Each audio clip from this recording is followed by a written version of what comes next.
As Mike would say, same old show, just a new year. If it ain't broke, don't fix it. But guess what? We still gonna enhance it. Welcome to another episode, and maybe this will help. I'm scared of dating, because what if we don't break up? Or you could just send them a message and say, man, have you seen I lost my my feelings for you. Damn. Have you ever struggled with the breakup? I've told some people, like, you know what, I can't do this shit no more. Great person, but you just not for me. Someone said, real growth starts when you're tired of your own shit. What we've been talking about, man, just being able to look in the mirror first. The only toxic relationship I ever had is the one I had with myself. Everyone else was just a reflection of that. Come on, Jesus. Golly, what more do you need to say? You attract more opportunities once you are calm, because no one wants to deal with people who lack emotional control. Ladies and gentlemen, this has been Maybe This Will Help. I thought we was mature in 2022. That's my bad.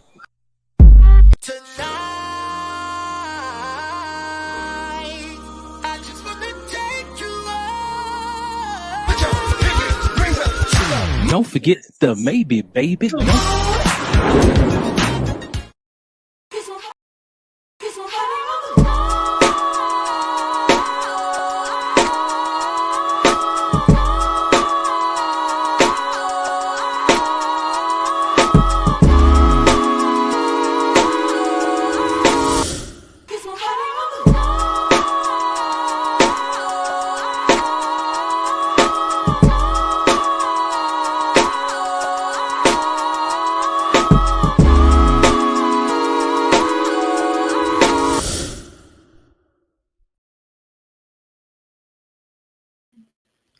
It's about that time.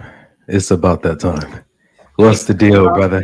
I saw you backstage grooving, Doug. Hey, I was getting it.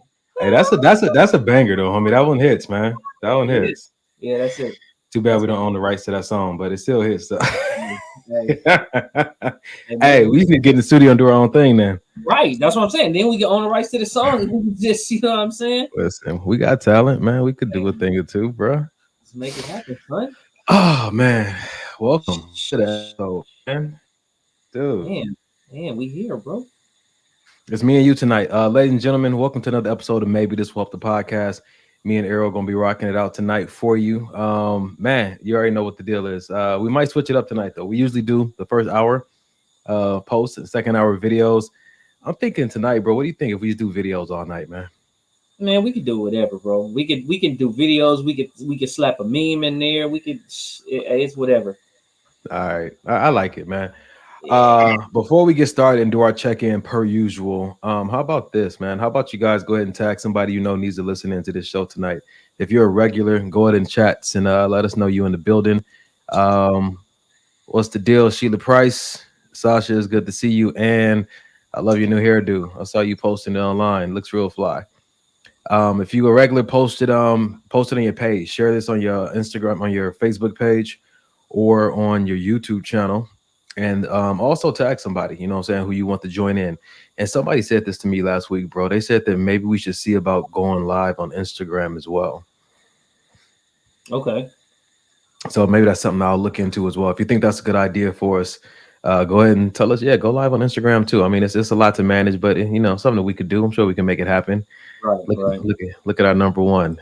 What up, Book? Look, we love you, Book. Yeah. Ain't none like you, Pook. Yeah. What up, P? Look at the Diddley in the building. Hi, Diddley. Hi, Diddley. That's my good friend and my boss, but she don't like me to call her my boss, but that's my boss. I got a pretty boss. Yo, Aisha, what's popping? I see you in the building. Oh man, it's good to be here tonight. Let's go ahead and check in. I know we spent like a half an hour checking in, but let's check in real quick and let's see what tonight's gonna look like, man. Let's go, bro. Go for it. I'll go. Listen. Okay. Let me start it off tonight, son. It's been a good week, man. It's been an interesting week, bro. Interesting week for my heart, man. I done got hit up by, I want to say 3 people from my past. Like I'm talking about like a decade ago. You know, without going into too many details and maybe to come up later in the episode, but just like some apologies from stuff that happened like a decade ago. Also, just some thank yous. One of my friends I ain't talked to in years is like, yo, man, I think about the time where I felt the most loved, the most seen, the most appreciated, the most me, the most free. She said, and you were a part of all those memories. You know, it's just like, thank you. Like she's moved on and doing what she's doing with her life or whatever. But it's like, it's good to you sit back and reflect on your life and you think Yeah. about some awesome people you cross paths with. I live for that, man. My mom always taught me, you know what I'm saying, make memories and make moments with people because you never know how long they're going to be in your life. You Right. know what I'm saying? Like me and her, like nothing bad happened, just life. You got to keep going and keep moving. But I want people when they think back and look at me like, yo, I'm happy I met that dude. You know, however it turned out, like it was solid. You know, men, women, children, elderly.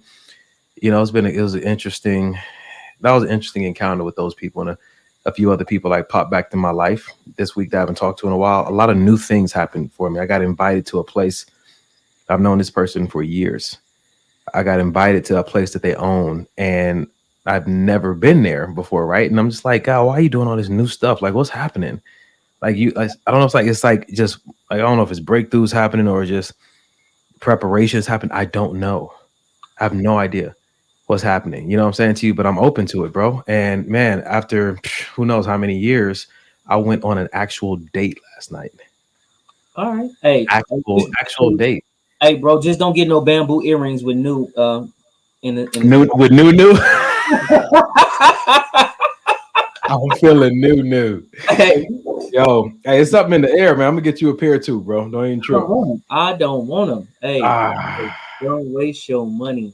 you stupid, man. Besides that, though, bro, it's just been an interesting week. I'm trying, you know how it is. Like I told you, since I've been turned 42, it's been Yeah. so much newness happening, and I'm doing my best not to walk in my old ways of looking at life. Just doing my best to just embrace this mystery, man. I'm in so many different areas I never thought I would be in. I didn't want to be in.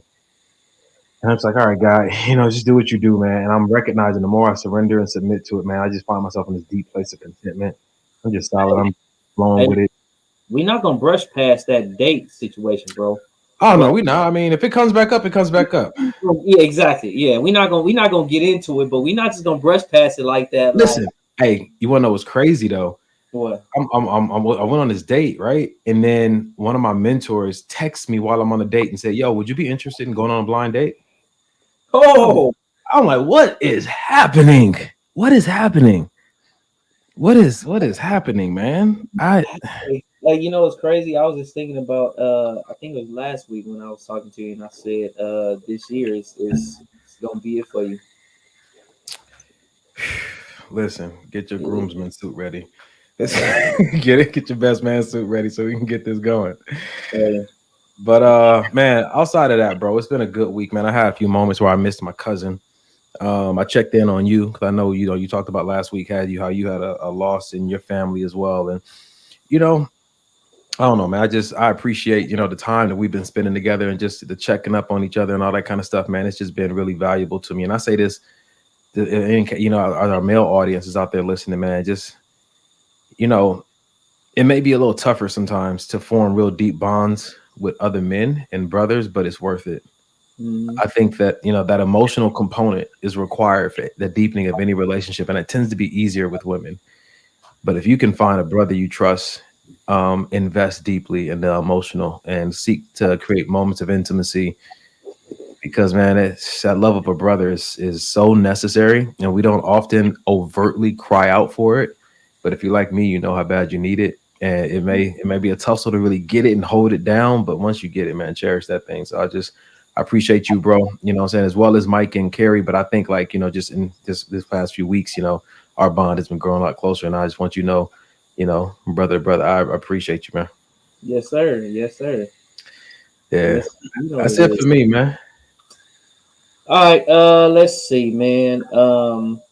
I too want to say, what I'm saying, like I definitely appreciate, the time and you know, just getting back to working now, getting better, just getting back to just being able to spend that time, you know what I'm saying, and just getting back to how things was where, we could be open with each other and vulnerable and you know what I'm saying, and not have to worry about anything.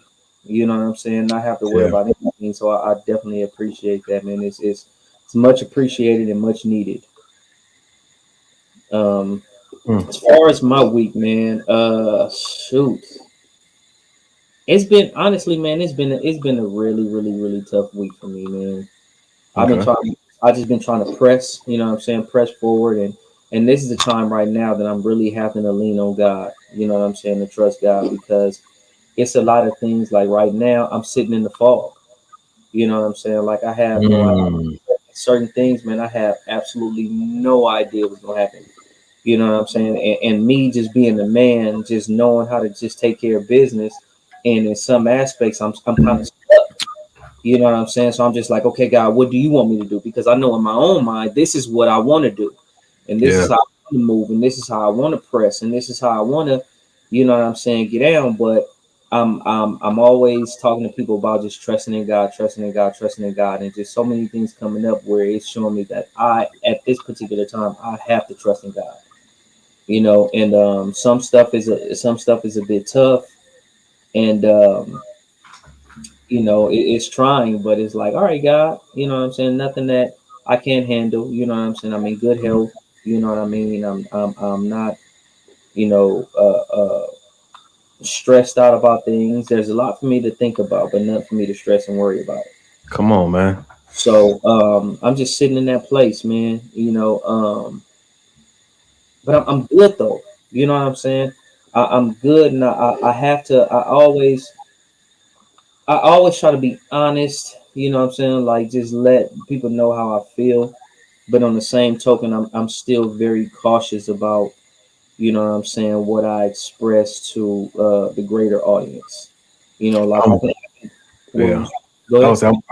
I'm watching you because I want to work on that for me. That's what I was Yeah, gonna say.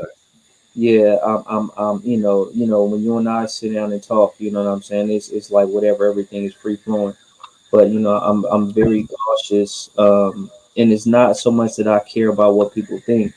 It's just I'm very mindful about what I put out.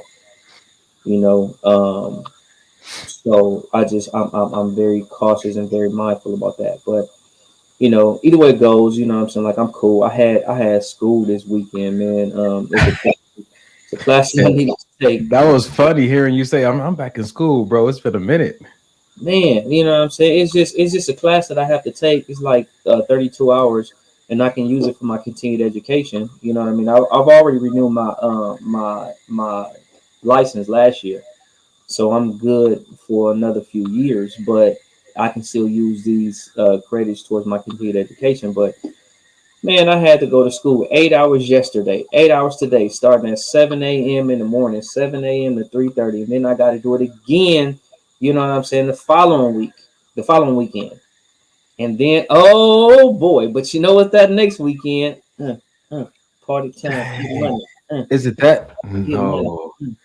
Hey, Hold on. 2 weeks, 2 weeks, bro. Listen. Exactly 2 weeks. One, two. It is. Ladies and gentlemen, I want you to start saving your money now.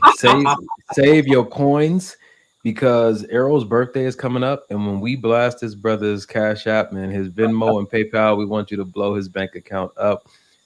Just as a love offering, man. Just so you start saving that money now. You don't need that extra coffee. You know what I'm saying? So you don't need that extra tank of gas. You know, them kids don't need to go to daycare this week. Just listen. Put that put that money to the side. Man, How old I'm you gonna just be, bro? man, big 4-2. Oh, two, 42. You know what? I'm always excited, man. Now, you know, I still, you know me, bro. I start my countdown in October. You Yeah. know what I'm saying? Even if I'm not doing anything for my birthday, it's just my special day, and I just feel excited about it. You know what I mean? So, man, the big 42. Whew, yeah. Yeah, yeah. Don't think about it too hard. Like, golly, for real, man. We was just 38 a blink ago. Right, We was man. It was just we just 20. 28 a blink Yeah, ago, man. Ah, Pookie, you ain't that old. Pookie still it's old to be 42 again. right, right, right. Freaking vampire. She look like she's 24. Allie, Man, what day is your birthday on? I know she said hers is in coming up too. What day is it? It's the same day as yours, or do you remember? I'm not I sure. don't remember. All right. Yeah, it is. It is. It's like a It is. holiday. It's exactly like a holiday. Man. Exactly. Ah, brother, you ready to get into the show tonight, man? Let's go. Let's Let's go. go, man. We got some stuff for y'all tonight. Listen, get ready to participate in the chat as we throw these videos and memes or whatever we're gonna throw up tonight. Um, I got some fire, man. I've been online searching all week for stuff, looking at stuff you guys have tried to send and seeing if that makes the cut. And with that being said, I want to start. You know what? I want to start like this, man. Let's go ahead and jump into it. Men have this innate desire to conquer, face challenges, and we get a high off of that. But once emotions are involved, throw that out the window. No man who's been in love with a woman said, I hope she makes me chase her. Once we're now so invested, we don't want this to be difficult. We're hoping she reciprocates, not makes it more challenging. What you'll notice is easier for men to chase lust than it is to chase love. Because when you love someone and they're not receptive to you, it hurts. When you're just lusting after the woman, all you're focused on is what you want to get from her. Which is why you'll see some women have men who were never serious about you, but will chase you for years on end. Wow. Because they're just locked into, I want this. Conquest. Exactly, that's it. That's where the men are hunters kicks in. But once he's emotionally into you, he doesn't want all this resistance. That hurts too much. Yeesh. Yep. So we're looking at let's get into it, bro. We're looking at chasing as a form of resistance. Like, and that's something I've never heard it said that way, but that's how I see it sometimes. I think that's how other people see it too, for the most part. What you think, bro? I've always said, man, I don't want to chase anybody. You know what I'm saying? When I hear the word chase, it makes me think of when something is chased, something is running from something, and the other thing is chasing, trying to get it. I don't never want nobody to run from me. You know what I mean? Like, why would I want somebody to run from me? I want somebody to run to me. I mean, I would pursue somebody, go towards somebody, but don't run from me. You know what I mean? Once you run from me, it's just like, okay, well, I'm not about to chase you. We're not playing, you know what I'm saying, hide and seek. I'm not about to chase you. So, I mean, I definitely understand and agree with what he was saying. You know what I mean? It's like that initial lust, you go for it, the thrill of the hunt when you know what I'm saying, hunting for that thing. And that's exactly what it is, the lust, you hunting for that thing. But, once your emotions are involved, that's the key. You don't want to chase, man, because it does hurt.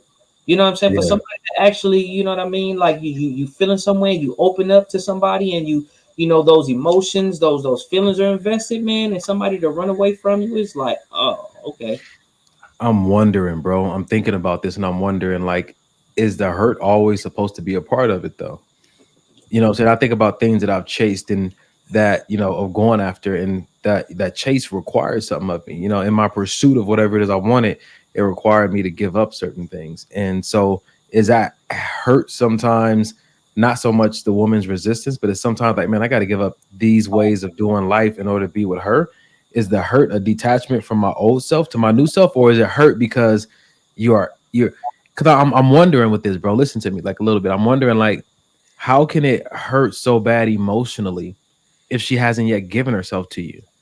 Well, because all you have is really an idea in your head, right? And that's the thing. I think it hurts that the idea that you created in your head is not going to come to pass.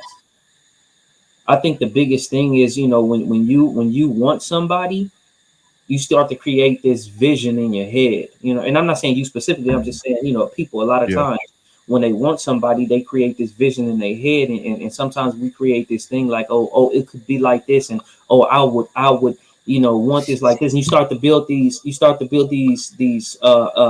fictional expectations in your mind. Like, oh, this is how I want it to be. But then when it don't turn out to be like that, when it's just like, you don't even get to explore, and it's like, damn, this person never even got to see how great I am. You know what I'm saying? This person never got to get to experience this, or it's like the thoughts of what you wanted is not going to come to pass. So that hurt isn't necessarily from them. It's kind of self-inflicted. Absolutely. It's interesting, man. Absolutely. It's interesting. Come to think about it, bro. A lot of times we get hurt emotionally. It's self-inflicted. It's about our thoughts, our feelings, our emotions, our expectations towards something. Think about it like this, man. One person can say something to you, and it's like water off a duck's back. The next person say that exact same thing to you, and it hurts. The one that you're interested in. One that you're interested in, because you have these thoughts and these feelings about this other person. That's why it hurts so much. But the other person, you're like, man, I don't care. It's interesting, man. I watched that video and I liked it, but even in this conversation, I'm just really trying to identify, like, one, understanding maybe for myself and people in the audience that this chase, I want to know the intent behind why the chase is necessary. I've heard so many people say, yeah, the woman needs to be chased or pursued by the man. I've heard them used synonymously. And we've said on the show before, pursuit is more of a dance than it is a chase. Mm-hmm. But I think that, this verbiage isn't really being explained to a lot of people. And I think that people want to be wanted by the person innately, like, because culture, like, just kind of avoid them and run from it and make it hard, or playing hard to get, and don't understand why things end up going the way they're going, and that person ends up going somewhere else, and why men have fallen in love, like, with this convenience, like, who's the easiest. I think that's what this obsession that we have as men now, just like who's the easiest. You're wondering why we go to this type of woman or this race of woman, because, man, Jesus, like, does everything have to be like a tussle? And I think that some men are tired of that. You know what, man? I'm gonna tell you what this reminds me of. It's like the picture that I'm painting in my mind is like a woman is running from you, right? You're chasing her. And you're chasing, and every time she stops to look back to see if you're still chasing her, you got to stop. Because if you keep on running, it's like she gonna take advantage of you. She don't want you anymore, right? You keep on chasing. She don't want you anymore. Once you stop the chase, that's when she want to come around. Like, interesting. Well, why aren't you chasing me anymore? When I'm chasing you, you running from me. When I stop chasing you, you want to say, hey, why aren't you chasing me anymore? So what do you really want? This is interesting. I wonder if a woman ever has been captured by a man and then wanting him to chase her after he already got her. I think that I've heard that somewhere before, like, stay in pursuit. This is something I think we're going to forever have these kind of conversations, because I'm wondering at this point, is it really the woman I'm supposed to be pursuing? Like, is there something else I'm supposed to be pursuing and she's supposed to be pursuing as well, and we're supposed to, like, be meeting there? I don't know, man. If you got any comments in the chat, let us know what you think about this topic, because this is always an interesting one. The chase and the pursuit is always an interesting conversation. I'm gonna send you something. I'm gonna send you something on I think it was on Instagram that I seen, and it was very interesting. And it was talking about why the woman was created. The woman was created to be, and there's this whole bunch of different scriptures about what it was saying, like the woman was created to be in regards to the man. Okay. All right. Very interesting. All right, so I got another video for us that might kind of tie into this. All right, let's go. I'm gonna play this real quick. Let me see if I can get it queued up. Check this out.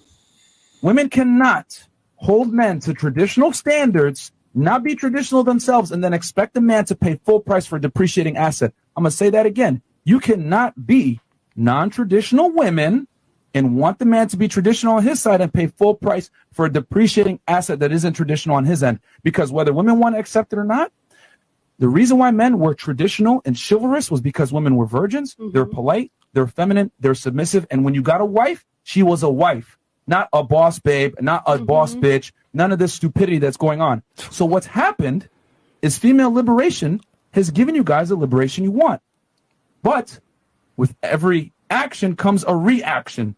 Female liberation, guys realize they don't got to pay for the cow when they can get the milk for free. You guys created this. Yeah. So we got to take some accountability here. You can't complain about the state of men, because men always acquiesce to the situation and adapt and innovate to get sex. Women cannot hold men to traditional standards, not. What do you think about that one, bro? I just saw that one actually a few minutes before the show started, man. I know it's probably gonna piss a lot of women off, but I love it. You know what I found is women try to ask other women or look at other women's suggestions of what they feel like a man wants. Every man is different. They never take the time to ask that man, what do you want? And it's like they try to put on this whole little and maybe it's, you know what I'm saying, maybe it goes both ways. I can't speak from you know what I'm saying, the other way. I can't. Hey, I'm not into guys. I don't give a damn about what they want. But what I'm saying is, why don't you just ask, just ask the person what they want? You know what I'm saying? Because see, that another thing is too, every man is not the same. Every man don't have the same wants and desires. There's a lot of stuff that's general, that's common, but every man don't want the same. So instead of trying to ask somebody else something in regards to somebody else, why don't you just ask that man, hey, what do you want? What do you want? What are you looking for? And questions in that sort. Let Instead me ask of, you. go ahead. No, I was just saying, instead of just listening to, oh, men like this and men like that and blah blah blah blah blah and this and that. Yes, some men might, some men don't. So I want to ask you a question, and I want to give you a second to think about it. And then I'm going to pull up some of the comments coming from the chat because they're answering our question about chasing and pursuing. But the question to you is, real quick, would you consider yourself a traditional man? And while you're thinking about that, when you were describing the chase, that's not it. When you were describing the chase, Ali says that's her exact vision. The chase and then stop. And while you're in chasing me, she said that was well said from a woman's perspective. I like to hear that. Hayes, what's up, Purple? Purple Hayes. She said, chase results in exhaustion. Long-term relationships should be a mutual and intentional dance. I like it. I like it because when you think about if someone is into you, in my mind, the first thing you want to do is preserve that person. You know what I'm saying? So why would you be the catalyst for them to be exhausted or waste energy of any kind that could be better used in investing in what you guys are building together? It just makes me think about a mature way. Like when you really are into someone, I think a mature love immediately wants to protect and preserve and grow that thing versus trying to make that thing prove anything to them. And that's a different kind of conversation, but I just want to make sure I put those comments up. But back to you, bro. Would you consider yourself a traditional man? In a lot of ways, yes. In a lot of ways, I would definitely say I'm a traditional man. I try to. There's a lot of stuff that goes on nowadays, man, that I just don't like. There's a lot more feelings involved with everything. Oh, I feel like this. I feel like this. If you don't treat me like this, if you don't feed my mental, if you don't feed this, if you don't feed that, there's a lot of you have to be, excuse me, A through Z before I can even give you a chance. And one person is not going to be your everything. Just like we had the conversation before on this show, bro. Not only does it take a village to raise a child, but it takes a community for adults. And if you don't have that community, you try to put all the pressure, all the stress on one person to be your everything. You know what I'm saying? To be your protector, to be your provider, to be your soulmate, to be your best friend, to be your spiritual advisor, to be your this, to be your that. You putting all this pressure and stress on one person to fulfill every single need. Like you making this person almost be your God, fulfill everything you need. But how is that person going to have a chance to live their life if they're so worried about fulfilling every single one of your, not just your needs, but your wants? So I feel like, yes, I am traditional in a lot of ways. I just feel like nowadays it's a whole lot going on. I feel like people make relationships way harder than they have to be. Way harder. You know what the fortunate thing is in what you're saying? I'm happy that, people wonder like, why another relationship podcast? Why another one? Because as many as they are out there, everybody still ain't heard a good one. You know what I'm saying to you? What I've come across recently has been beautiful. I've heard women saying exactly what you said about how they were and making men chase them, or having this clipboard of requirements of A to Z before I would even let you know if I liked you or not.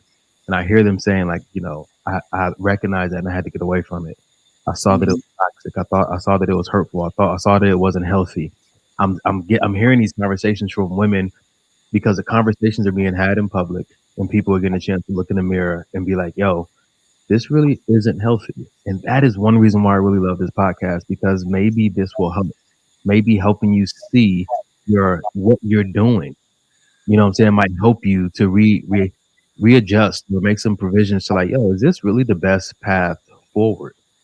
You know, so I love what you said, and I want you to, and I think we need to keep having these kind of conversations because people are listening, and I think a lot of women who are paying attention, like some of the men are, just like you are making some changes, necessary changes to how they're allowing themselves to be pursued. Right. I mean, and that's the thing, man. Pursuit is good. I don't necessarily agree with the chase, but once again, I can't say. I can't say. I'm not gonna say what works for every man because I'm not every man. Let me ask you a question though. Yep. Are there any things, and I'm gonna try to answer this one too. Are there any things across the board for men that you feel like every man needs this? Is there anything you can think of? Um, I would say the first thing that popped into my head is I think I'm trying to see if you're gonna answer my answer. I'm trying to give you where we at. Go for it. I think every man needs a woman that's gonna be attentive to him. Oh, that wasn't it. Okay, talk about it.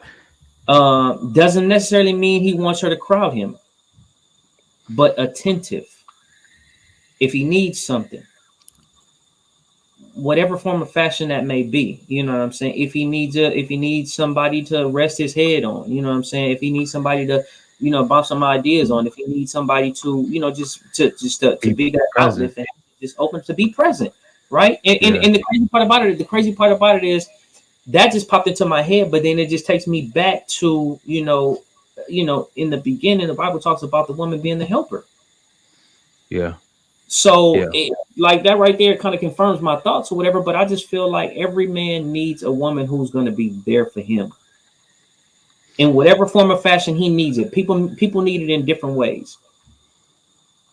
So I'm gonna say this, man. One thing that came to me was respect. Absolutely. And I think that's one thing that's across the board for every man. And I think that the reason is because men and women are different. And I think that's the area that respect was made for. It was made for relationships and environments where there's a difference. Right. I think that's the whole foundation of respect. I went and looked this up real quick, and it said that respect means that you accept somebody for who they are, even when they're different from you or you don't agree with them. Respect in your relationships builds feelings of trust, safety, and well-being. Respect doesn't have to come naturally. It's something you learn.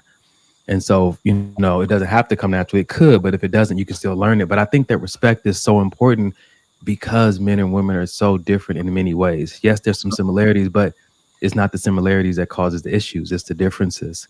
And the differences only cause issues if you let it. And it's easier to let a difference cause an issue if you don't respect that person just for how they are and who they are. Right. This comes back to our ego. Sometimes I've even felt this way, like, yo, if you were more like me, this would be better. It's not true. You know what I'm saying? If you did things the way I thought was best, this situation would be better.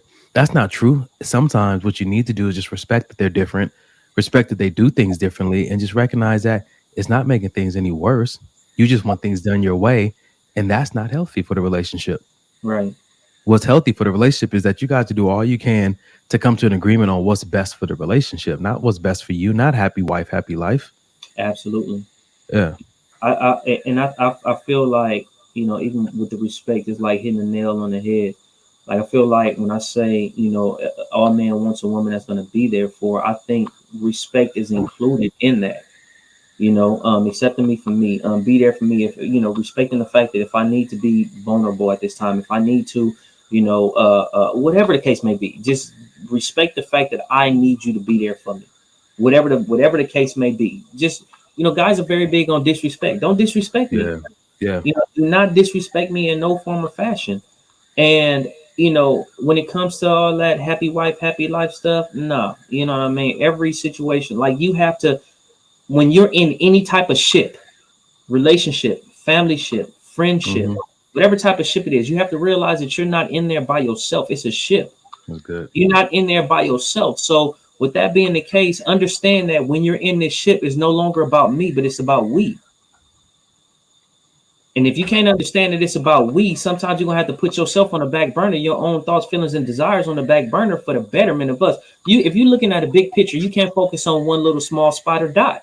You have to look at the entire picture. And if you focus on that one little small spot or dot, you're like, oh man, see, this bothers me. You worried about the wrong damn thing. You so focused on yourself and you looking at this little spot or dot that you can't even see the whole big picture. We talked about it before on the show a long time ago, a quote that I heard, and it said that if there's no funeral at the wedding, there'll never be a marriage. Right. You know, and it talks about the idea of the two dying to self so that they can become one. And that really requires, like, it's almost like this whole relationship with God, man. This year, I've been just giving up my will for his to be done. You're like, all right, God, what do you want? You know what I'm saying to you? Like, I'm dying to self so that your will can be done in my life. And the idea here is that when two people are married, they're both dying to themselves so that God's will for the marriage can be done.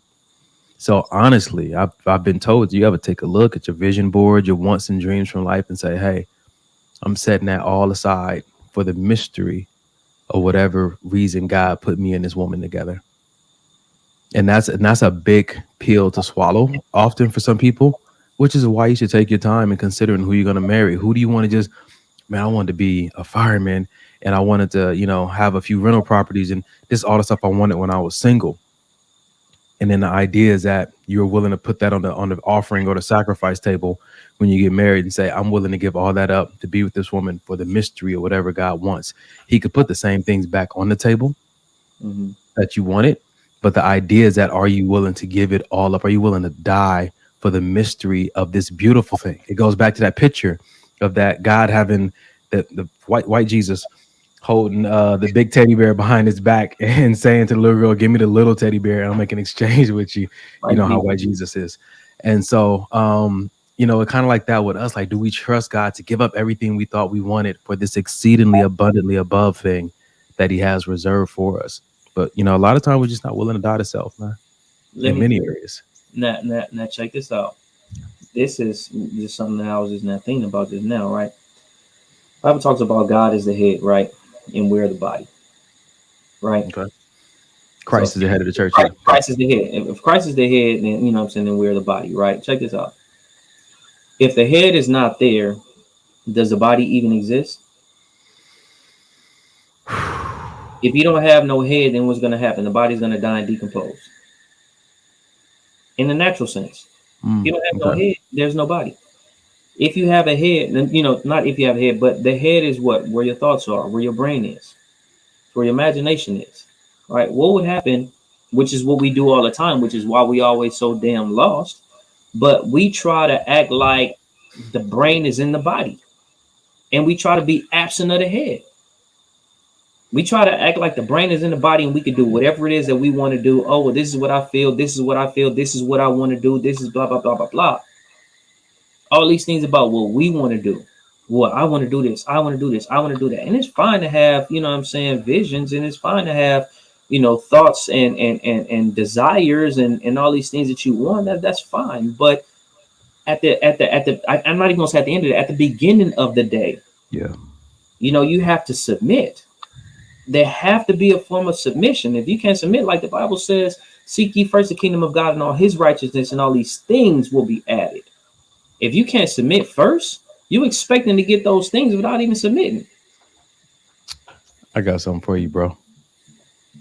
We listening to you guys in the chat. We see you guys chiming in. Thank you, Ali, for saying that this podcast is special. Appreciate you, Aaron, for saying that you totally respect, because it is a two-way street. Yes. And yes, Aretha did say RESPECT. Find out what it means to me. I want to play this video for you, bro. If I put it up here, because you know I'm good for saying something's here and it's not. Gee whiz, did I do it again?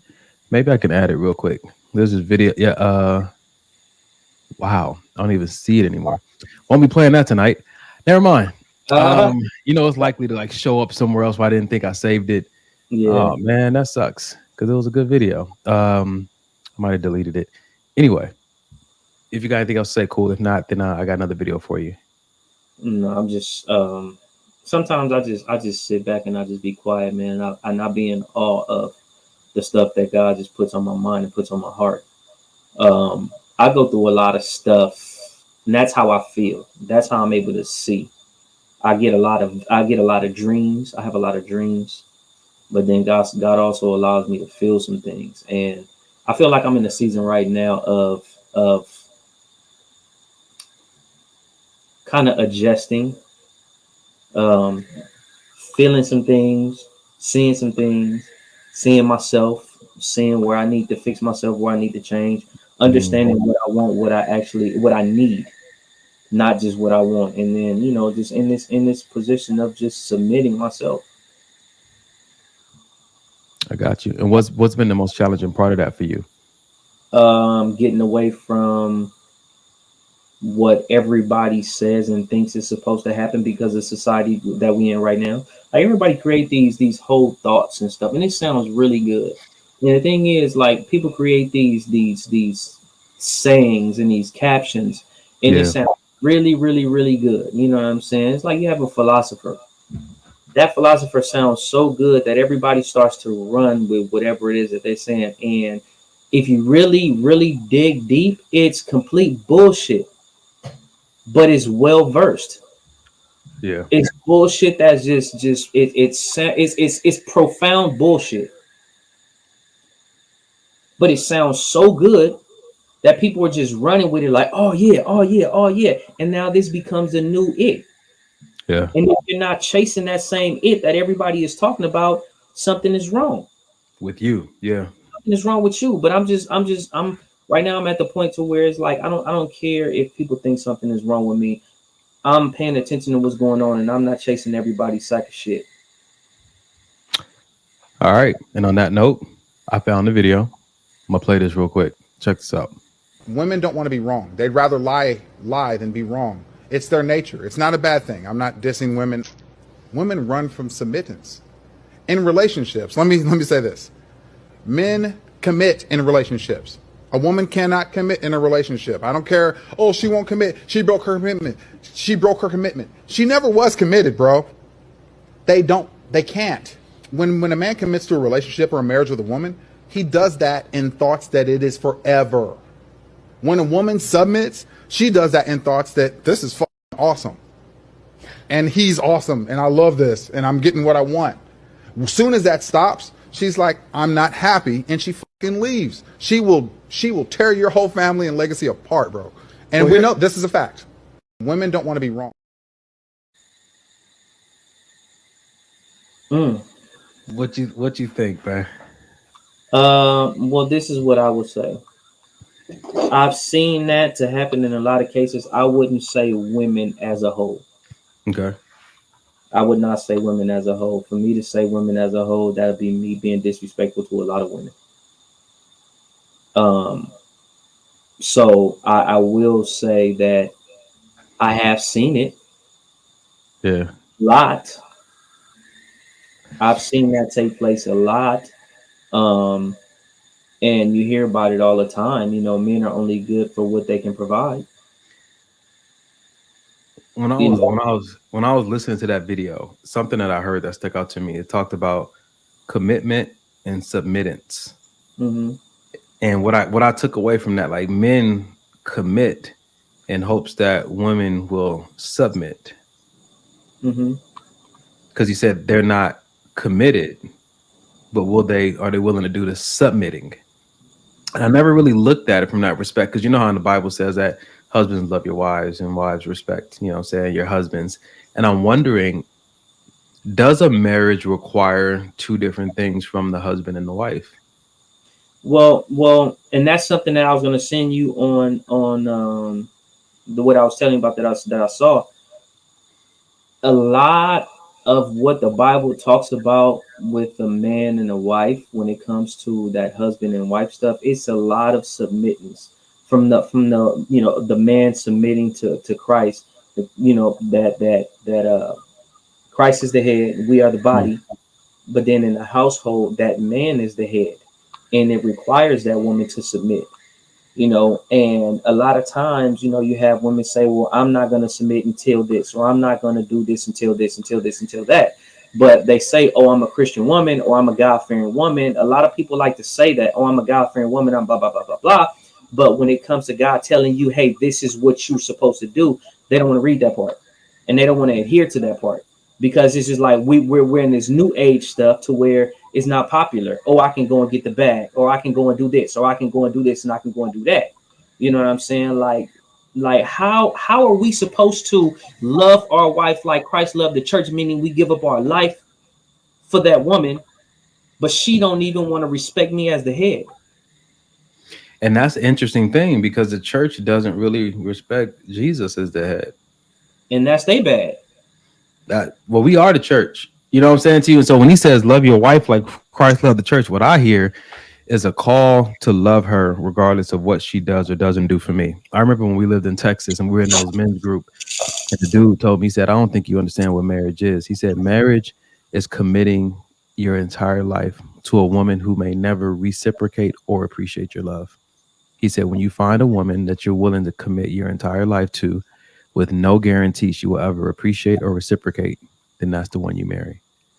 I said, bro, that's a tough word. And he gave me this book called The Sons of Abraham that really kind of unpacks what it means to be married and what God calls husbands to do.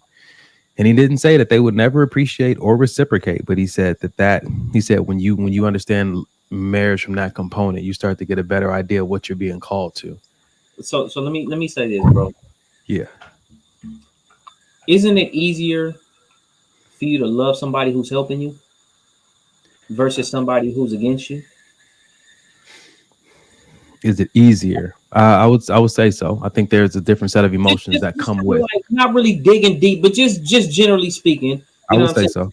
So it's okay. Okay. So with that being the case, if he's telling us to love our wife, it's easier to love that woman that he's also commanding her to submit and be my helper. So let me ask you this then, because if that's the case, then should submission only be present when commitment is present? Well, if that's the case, then, everybody who submits to Christ, they need to be present in that relationship with Christ. We submit to him and he's committed to us because he said that God says faithful even when we're not faithful. This is the mandate of how God loves the church. And so if I'm looking at it from that standpoint, man, like, do you think it's possible for not even men, but for yourself, do you think it's possible for you to ever love a woman so much that your faithfulness wouldn't be dependent on her faithfulness, that your love wouldn't be dependent on her love, that the way you treat her will be dependent on the commitment that you made? Like, you're committed to the commitment even before you committed to your wife? You think that's possible? Absolutely. Because once again, when I think about the word love, I don't think about emotions. So think about what behavior? I think about behavior. So I think about if loving her means, what I take love to mean, which is what the Bible says what love is. You know what I'm saying? Love is patient, love is kind, love endures all, love hold no records of fault. You know what I'm saying? All these things that the Bible said that love is, that's action behind the word. It's not just, an emotion. It's not a butterfly feeling. It's not all these things. So husbands, love your wife. You know what I'm saying? Forgive her. Don't hold no record of fault. She is going to test your patience. So be patient with her. Love is patient. Love is kind. Love endures all things. So if it's telling me, hey, be kind to her, be patient with her, endure what she brings.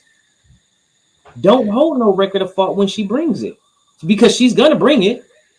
He's telling me she's going to bring it, no matter how big, how small it is. If he's saying husbands, love your wife. As Christ loves the church. Hey, yes. Hey, show that action towards your wife that you can accept her with her faults, and you still going to honor that commitment. I think the what I hear is a warning. Like when you say husbands, love your wife like Christ loved the church, it's almost a forewarning. Like, listen, you're going to give your life for her, and it's going to be some moments where you're going to question, like, God, why have you forsaken me in this marriage? I hope that's not the case. But listen, bro. I'll say this. There's some ways that I do not want to love my wife. Okay. And I'll get deeper into that. There's some ways that I do not want to have to love my wife. I would say it that way, right? There's some areas that I don't want to have to experience to be able to forgive her from. You don't want to have to love her out of another man's bed. Exactly. Got you. And I don't want to experience that. You know what I'm saying? I don't want to. It's certain things like if I'm gonna love her, if I'm gonna forgive her, if I'm gonna be kind to her and doing all this kind of stuff, I don't want to have to love her under those conditions. Now I will if that's what God is saying, but I don't want to have to. Like I don't want that to be the case. So that made me think maybe that's where wedding vows come from. Like, listen, I want to love you like Christ loved the church, but because I'm a human being and He's God, here are some parameters. You know, I'm going to love you through sickness and health, through good times and bad times. I'm not going to love you through infidelity. And if you're terminally ill, I can't do that either. We talked about that on the show before, like being honest with myself about, yeah, it's great if I could love my wife like Christ loved the church, but where am I at today? Will you accept me where I am? Because today I don't want to, and I know I'm not capable or willing to do that. But would you still marry me? But that's the case. But that right there is when you have to say, am I ready? If I can't love her through it all, am I even ready? If I can't love her through it all, then I'm not ready yet.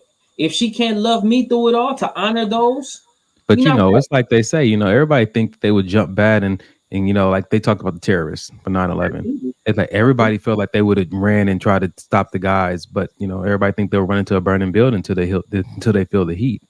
You know, it's almost like you have to be in that situation. Like we can say anything to sell somebody or have somebody buy in on marrying us, but we do it all the time. When it comes down to it, it's only one way to find out. We got to be in that situation. And it goes back to what you're saying, you know, without the funeral. Yeah, no marriage. Exactly. Without the funeral at the wedding, there's no marriage. So if you're not willing to die to self, which is saying, okay, you know what, I'm going to sacrifice. I'm going to die to myself. Because see, the thing is, you're not dying to yourself when you say, nope, I can't do this. Once again, it reverts back to what you want, what you can handle, and what you feel. Jesus. If you feel like, you know what I'm saying, oh, I can't handle this, once again, you putting it back on you. Now it's no longer about we, it's about me again at this position. I'm no longer happy. This is bothering me. I can't do this anymore. Oh, we got to this point. I was able to love you while you was healthy, but now that I got to change your pamper, now that you had this accident, I can't love you through it no more. I don't have the patience. I don't like, come on, for real. It's easy to love somebody when everything is going good. It's easy to be there when everything is going good. But how are you going to be when you have to show your love? That's wild, man. That's wild because I think that's the standard. I wonder how many people, if that was a requirement, how many people would not be married today? If they knew up front, like, you know, if I was gonna be honest, I'm not willing to love you that way. I want to say it, but I know that I'm not willing, not capable, just not willing. And I want to say this right here. Carrie put in the chat that submission is commitment. I want to know, since you said that, then what's the difference between the two? Why are there two different words? How would you define a difference between submission and commitment? I know you're saying submission is a form of commitment, but I really want to hear how you're deciphering those two. Because they may be the same, but I'm open to learn something tonight. Sheesh. Bro, you were engaged before. Yeah. When you proposed or whenever you and her agreed that, we're going to move forward and try to get married, in your mind, not what you told her, but in your mind, what were you saying with that ring? I was saying I'm honoring the commitment. This is the commitment that I want to make to you. I was saying that this is, you know, no matter what, because honestly, let me tell you something. When I was engaged, it was more about, like we talk about, bro, love is a choice. Like I've said before, I've said it several times, love is a choice. And for me, when I was engaged, it was more about the choice for me to love her like that. I was saying, hey, you know what? I want to commit myself to you, and this is my choice. And this is how I want to commit myself to you. As far as all the mushy and the butterfly feelings and all this, I didn't have it. I didn't have that, oh my God, I'm so in love. And it wasn't there. I mean, I loved her. I cared about her. You know what I'm saying? When things were good, things were great. When things weren't so good, I was still pressing and I was still trying. Yeah. You know what I'm saying? I mean, man, I gave up my second car and Susie. Your motorcycle, for those who, that wasn't your side chick. My motorcycle. Get it twisted. My motorcycle. But I gave up those things as much as I loved, you know what I'm saying, my bike. I gave it up because I was preparing You know what I'm saying? I was preparing to be a husband. I was trying to do things on the financial aspect to make sure that that commitment, that joint venture was going to happen. Yeah. So it wasn't so much about the butterfly and the mushy feelings and oh my God, I'm so in love, because it wasn't there. Being completely honest, it wasn't there. It was just I was honoring the commitment that I said I wanted. Yeah. All right. All right. That's good, man. We don't see y'all in the comments saying too much right now, but well, I got one comment from Amber. We're gonna move on to our next video. Amber says, regardless, I'm always going to do my best to love others like God loves me, because it's in the Bible. That's what you have. That's what you have done to another. It's just like what you have done to God himself. Like when the Bible talks about when I was naked, you clothed me, when I was hungry, you fed me. So I was like, okay, everybody is an opportunity to love my father even more and show all the gratitude possible, because that's what he deserves. Nobody seems to understand, and I don't care. Most twist my deep regard and try to make it into something that's not. Truth is it's not because I'm trying to win anybody over. I can respect that. And I think that sometimes, that overt way of loving, especially McGellen, I know that you have shown me that multiple times. I know that can be unpopular in certain environments, because when you love that overtly and aggressively, sometimes people feel like it's competition. They start to look at how they love people and they compare themselves, and then they try to downplay what you're doing because they feel within themselves they're not doing enough. So like you said, don't even worry about that. Absolutely. All right, bro. So you know what? We got kind of deep. Well, we got not kind of, we did get some deep, really good stuff. Here's something practical. There's a very practical component that can really help. When you tell a man, you made me feel this way, it's an automatic setup for failure. Because 9 times out of 10, men don't do things on purpose to make us feel like shit. Easy shift could sound like this. It appears, or it seems as though, you don't care because of insert behavior or action that's taken place. Men value logic, and if he's a good man, you're giving him a problem to fix versus putting him on the defensive. Anger will tarnish the request, and he won't want to do anything about it. When you tell a man... Did you get that, man? Did you guys hear that shift? Could you appreciate that shift, bro, in a conversation versus you made me feel versus, I feel this way when you did this. It made me feel like that. Just change of verbiage. It's not attacking. Mm-hmm. And I think the people need to understand that the words that we choose and the phrases that we choose, if we're conscious, we can pick up on how attacking they can sound. Mm-hmm. You made me feel like versus like, yo, I'm having this feeling right now based on, what I'm saying, you just like really ignore me when I actually take out the trash and I'm feeling some type of way. Like, am I off? Is this me, or is this you? Like, coming from an inquisitive place versus a blaming place can make a big difference in how the rest of that conversation is going to go. Mm-hmm. And I've been with women who are very good at that, and I've appreciated it in romantic and non-romantic relationships, bro. How about you? Man, I'm with you. I'm with you on that, man. Like for somebody to tell me, oh, you made me feel like this. I didn't make you feel like anything. Now it's different when I did certain things. You felt like this. It's different, when if I did this unintentionally or unknowingly or not even thinking about you, not in a bad way, not thinking about you, but I just did this just because it was just something that crossed my mind or something I want to do, or I did it for this particular reason, right? Yeah. I didn't do it maliciously to purposely try to hurt you. Yeah. In the event of what I did, it did make you feel a certain way. Okay, you can bring that to my attention. It's okay to bring that to my attention. Say, hey, you know what? When you did this, it kind of made me feel like this. So this is what I thought about. This is what I thought about, and where my feelings went when you did this. Right? Then I can say that's not going to make me be defensive. Yeah. And it's not going to make, what I'm saying? Because if you say you made me feel like this, like I'm not in charge of your feelings. You know what I'm saying? I didn't tell you to feel. I didn't make you feel anything. I didn't put a gun in your head and say feel disrespected. Right, exactly. I didn't make you feel anything. So, but if you say, hey, you know what? When you did this, this is how I felt. You know why I like this video and what you just said? Because she knows in the video, she knows that men like to fix things. So what she's saying is reframe it in a way that the man would want to change or fix something.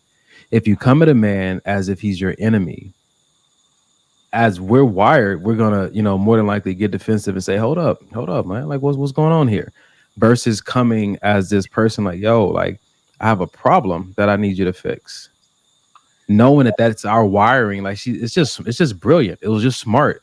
Hey, I want to play the video again, like just so you can really get it. It's just, I will. It's just solid. Before you play the video, I like how I like what you just now said. I have a problem that you can help me out with.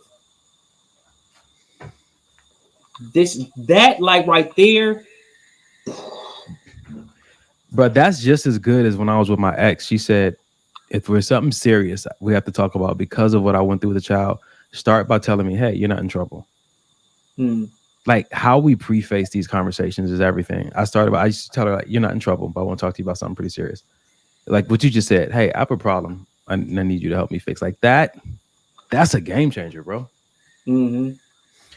Listen to this one more time, you guys. When you tell a man, you made me feel this way, it's an automatic setup for failure. Because 9 times out of 10, men don't do things on purpose to make us feel like shit. Easy shift could sound like this. It appears, or it seems as though, you don't care because of insert behavior or action that's taken place. Men value logic, and if he's a good man, you're giving him a problem to fix versus putting him on the defensive. Anger will tarnish the request, and he won't want to do anything about it. When you tell a man... She said that men value logic. And I think that the thing that ticks me about that you made me feel this way, because I know I can't do anything about how you feel. Like I can't logically in my mind change how you feel. I can't go in there with the ratchet and a hammer. Now, there are things that I can do if I'm emotionally intelligent to hopefully create this environment. But at the end of the day, you still have to choose to feel the way that I'm trying. So this is big thing that I may be able to do if I have certain training, but just a shift in how you present it will make me feel more capable of, I can fix that. Like if a woman said that, it appears that, like your love for me is kind of dwindling, you know what I'm saying? Because we don't really spend the time we used to spend. Like, babe, no, that's not the case. No, let's go do something. Yeah. Versus like, you just don't love me like you used to. Like what? I feel like you don't love me at all. Like, whoa, wait a minute. Like, where is this going? It doesn't sound like you want anything fixed. It sounds like you want to fight. It's different when you present a conversation like you want something fixed versus you sound like you want to fight. Right. So I'm going to say something right now, and I hope people listen to me, because if not, it's going to sound very mean. But I hope people hear, listening to what I'm saying, and process what I'm saying. For me, when I think about this, when somebody says you made me feel like this, especially when there's emotions on both sides, when someone says you made me feel like this, I care about the person. I don't care about what they feel. A lot of times when it's presented that way, you made me feel like this, because a lot of times there's a lot of aggression behind that. Or there's a lot of emotion behind that. When you have that conversation, when you made me feel like this, there's not a lot of receptiveness. Yeah. Even when the guy is trying to say, hey, no, that's not what it was, or blah, blah, blah, blah, blah. There's not a lot of receptive, because there's so much feelings at that time that the receptiveness is just not there. So when you say you made me feel, a lot of times I'm thinking like, well, wait a minute, that's going through your filter. Yeah. That's going through your personality filter. You feeling like that because that's your, you know what I'm saying, based on your life experiences. So with that being the case, I care about you. I don't care about how you feel right now, because right now the way you're feeling is very projective. Like you're trying to project something on me, and you're not willing to listen and really have a conversation because you're so involved in your emotions at this time. All right. You said it. So I'm going to add it. You ready for this? Let's go. Same person. 3 signs of an emotionally immature woman. And I'm probably going to offend someone like I usually do. Number 1, she shows her feelings rather than talks about them. An immature woman is really good about performing. Oscar-worthy, actually. She's not so good about communicating directly about them. Passive-aggressive, silent treatment, slammed doors, and glares across the room. Number 2, her self-worth is dependent on the relationship. A woman who is emotionally immature continues to take the temperature of a relationship over and over and over again. It's exhausting, like a roller coaster. Number 3, she takes everything personally. A partner's bad mood could wreck hers and make her feel inadequate. Instead of giving that person the benefit of the doubt, she immediately reacts to feeling disliked, versus shrugging it off and just saying, that person must be in a bad mood. 3 signs of an emotion. Yep. Showing the emotions and not being able to talk about it. Now, the thing I want to say about this is that when you talk about being emotionally immature, you can mature emotionally. And so it's not a stuck state. If you find yourself, within those categories, what she was talking about, we always talk about it. There's therapy, there's life coaches, there's support groups. You can develop that skill set.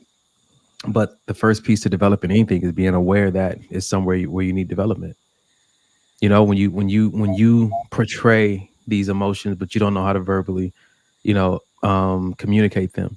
You know what I'm saying? When you take on the temperature of the relationship and you don't know how to take a stand and cause a healthier temperature in a relationship, or when you take everything personal and you think if their partner's having a bad day, that means they don't love you anymore. It's like those things are self-sabotaging behaviors, because you've made a choice for a person. You've made a commitment with this person. And like the Bible says, like a wise woman builds her house with her words, and a foolish woman tears that house down with her own words, with the very same tool, her mouth. And it's the immaturity that we have sometimes that causes us to wreck a really good thing. So get developed, mature in these areas. So like I tell you on the podcast often, I'm trying to mature emotionally so that I don't just continue to have this deficit or this lack of understanding of emotions and then walk throughout all my relationships saying, well, don't do that because I don't understand emotions. Talk to me only logically. No, I need to continue to develop myself emotionally so that can be another. So it doesn't have to be a place that I try to avoid. It can also be a place where I can communicate with her, because that might be her strong suit. So I'll say this. I always like for there to be room for humanity. Yeah. I don't expect anybody to be perfect. Ever. Have that breakdown. It's okay. Have that breakdown in front of me. That's fine. I can see your emotions as well. You can feel your emotions. But don't let your emotions be the law. That's really good. Understand that we can talk about it. We can figure it out. We can have a conversation. We can have dialogue. It's okay to break down in front of me. It's okay. I don't mind it. I'm going to console you. Come here. Bring it in. Bring it in. I got you. It's okay to feel like that. It's okay to be human. It's okay to break down. It's okay to feel those things. I never want to tell somebody, no, you can't feel those things. Oh, no, you can't do this and you can't do that. Feel it. You did that, but it's just about how you express those things. Like I said, don't let your emotion be the law to where that's the thing that's governing every single thing in that particular situation or in our relationship. Don't let your emotions govern our relationship. Yeah. Yeah. Well, ladies and gentlemen, man, we are at that time. We are at that time. It is we are an hour into this show, ladies and gentlemen. It's been incredible so far. We've been doing nothing but videos. We hope that you're enjoying it. So we want to pause for the calls real quick before we finish the second half of the show and say, yo, follow us on our socials. Go to Maybe This Will Help the Podcast on Facebook. Go to Maybe This Will Help the Podcast on Instagram. And then go to Maybe This Will Help the Podcast and subscribe to our YouTube channel. That's where we go live. We go live on our YouTube channel. Yeah, I go live on mine, but follow the Maybe This Will Help the Podcast YouTube channel page so that you can stay up to date and get all the alerts you need on when we go live, because we're planning to possibly have some pop-up shows that are not on our normal schedule, because we want to get on the air and just feel like talking. You don't want to miss those conversations. So we thank you for your support. Also, there's an opportunity for you to donate into what we're doing. Our Cash App is right here on the screen, so screenshot that, send it to somebody randomly, and say, "Hey, send some money to this Cash App." Don't. That's all you have to say. Don't answer any questions. Just say, "Send money, help." $, maybe this will help. Because honestly, what we're doing here, we believe in it. We believe it's a good work, and we want to give you guys an opportunity to be a part of changing people's lives weekly, because that's exactly what's happening. And last but not least, Mike said it last week that during the halftime, we want to start promoting small businesses, large businesses. This week, this is not a business, but this is a friend of mine who's in need. And I'm gonna put the link in the comments. This is a good friend of mine, Lainey. I have this posted on my Facebook page. She needs help with medical and living costs. She's going through a hard time. It's been a journey. It's been a while. It's a really good friend of mine who's going through a hard time. And I'm gonna put a link in the chat. If you even if you choose, to bypass donating to maybe this will help this week and just go over here to help with her medical and living costs. She's a young lady, a believer who's trusting God for full healing and recovery, who's in need of her brothers and sisters to step up to the plate and kind of help her carry this load, this burden that she's overcoming right now.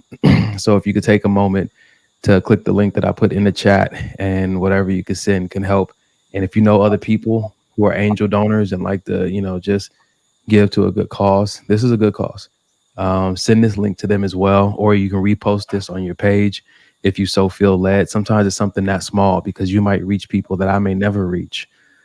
Even if you post it on your page for a day and then take it down, you know what I'm saying, to you just, or even in your stories, you never know. It might catch that one person who could be a difference maker for her in this transition and this overcoming that she's going through. So wanted to just get you guys a chance to take a screenshot of that real quick and go to her GoFundMe for help with her medical and living costs.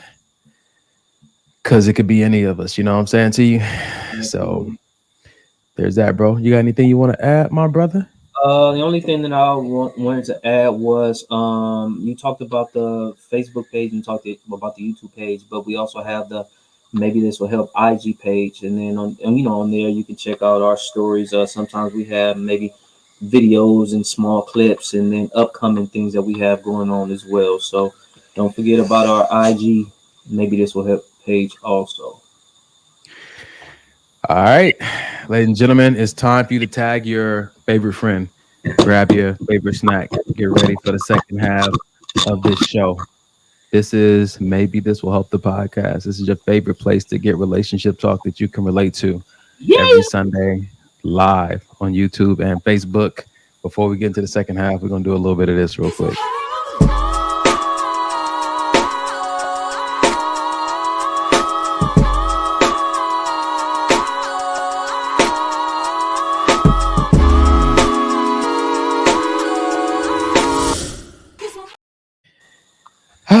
That just makes me feel good, bro. Yep. All right. So here we go, you guys. Second half of the show. Thank you, McJellin, for keeping her lifted up in prayer. Let's get into the second half of the show like this, man. Start the second half.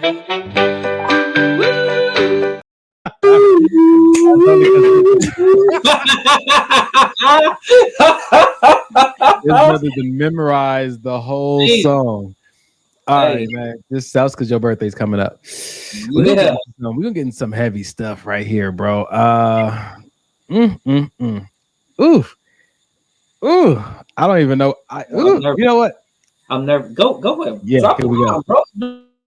Came out of a 3-year relationship with a single mother. The thing about single moms is you're going to end up with double, triple, quadruple the heartbreak. And when you spend time playing Halo with little Timmy and zeroing the scope in on the BB gun of Billy, when she goes, they go too. You'll never see them again. It's also very easy for them to end the relationship and just, slide into the next relationship.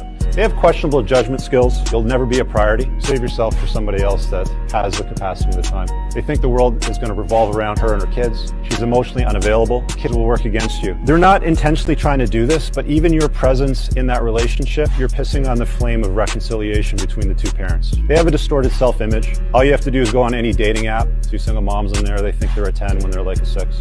They don't take a lot of ownership for the mistakes that happen in their life. And it's 100% investment with 0% ROI. You don't get anything back investing in some other man's children. Jesus. Bruh, that brother came neck, Oh neck, man. kidney, Hey. neck, Hey. eye. God. Sheesh. I wanted to put this video up. I was hoping all of us would be here tonight, but me and you both, we've both dated women that had children, so I thought it'd be a great conversation for us to have.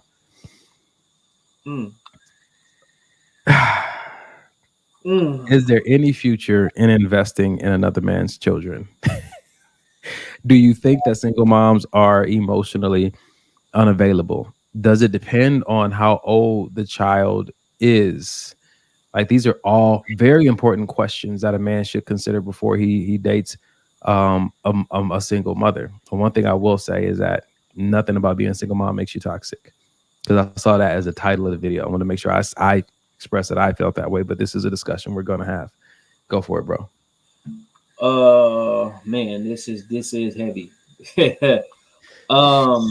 Dating a single mom could be very tough. Yeah, man. A lot of things he was saying in there, he was saying some stuff.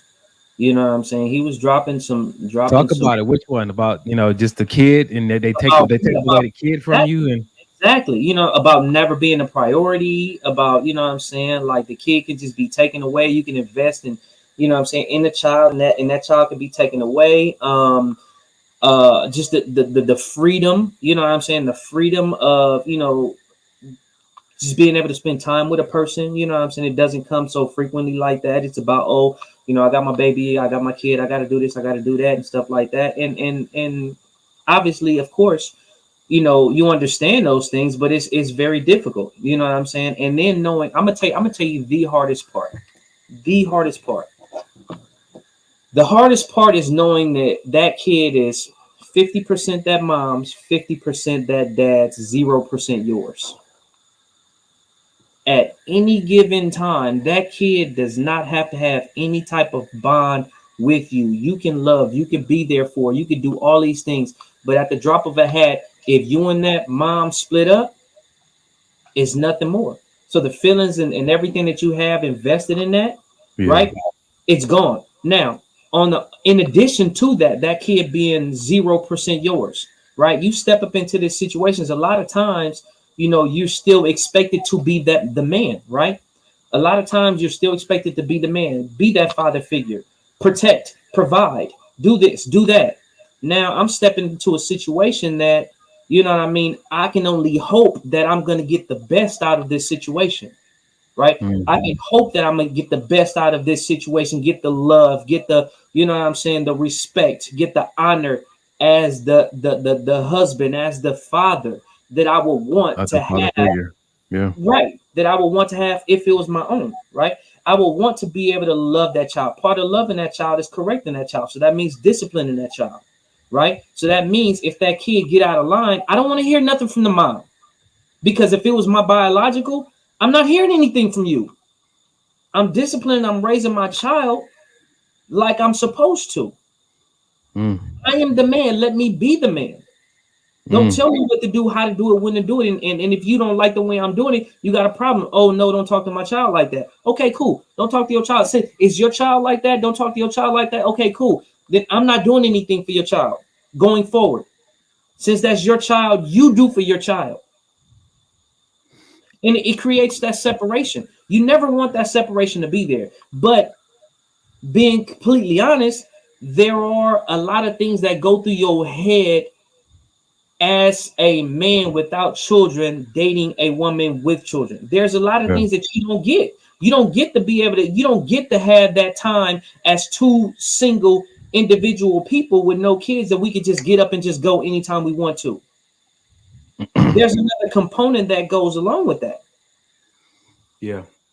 And I think go ahead, bro. Before you say that, I just want to say, for anybody who has kids, right, and they're entering into a relationship, a situation with somebody that don't have kids, respect the fact that person, whether it's the guy don't have kids or the woman that don't have kids, respect the fact that person saying, hey, I see what you have and I still want to be a part of your life.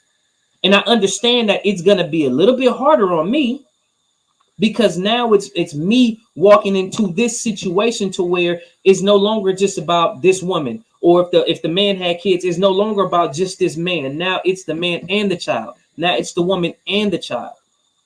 So I just want the acknowledgement to be, you know what I'm saying, for the person who don't have kids, for that person who do have kids, I want them to acknowledge that person. Like I see that you accept me, knowing that, hey, yeah, this kid is 0% yours.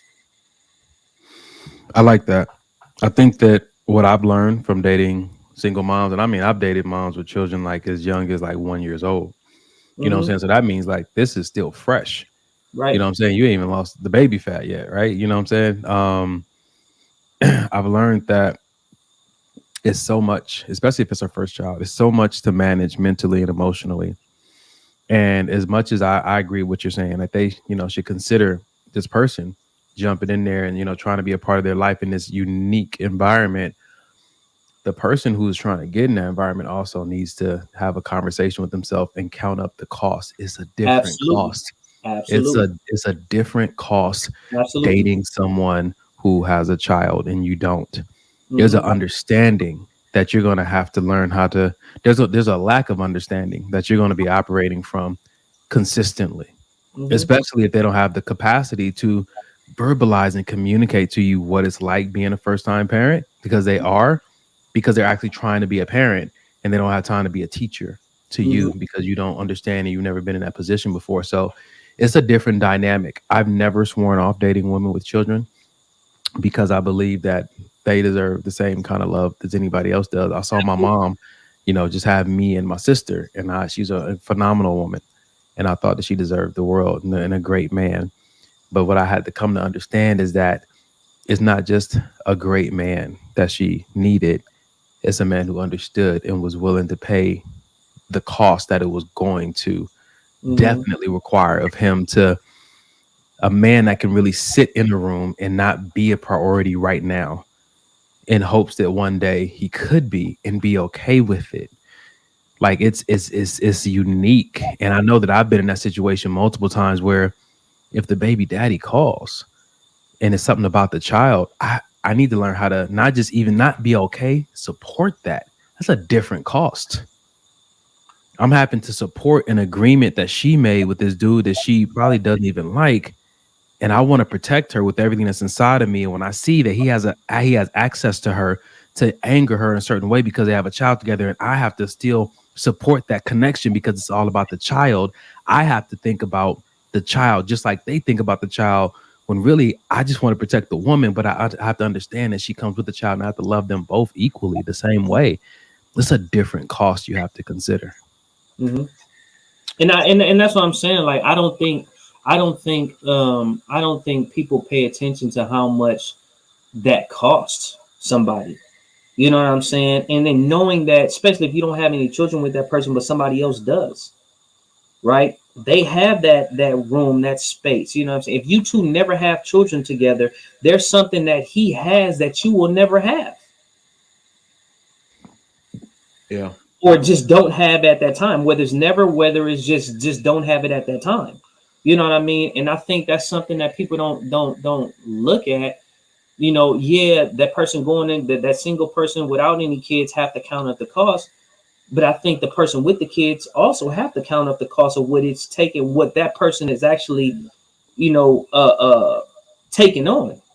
And I want to say, and then on the flip side, even the person that has a kid, what they're taking on. You know what I'm saying? Because it's like, okay, now they're worried about taking on their child. You know what I'm saying? Now they have to learn how to manage their time to where they can give time and attention to their kid, but they can also give time and attention to their person. You know, and the time and attention they need to give to themselves for self-care. Themselves, right? You know what I'm saying? Where if it was something different, if it was both of you guys, you know what I'm saying, biological kid, it's easy. Like, okay, cool. You can give a kid attention. I can give a kid attention. We can give each other attention, and then we can go and have our own, you know what I'm saying, no time. You like me though, bro. I know you are. Like, it don't matter if it's our kid or not. We gonna love them like they are. Right. If the mother lets us. Right.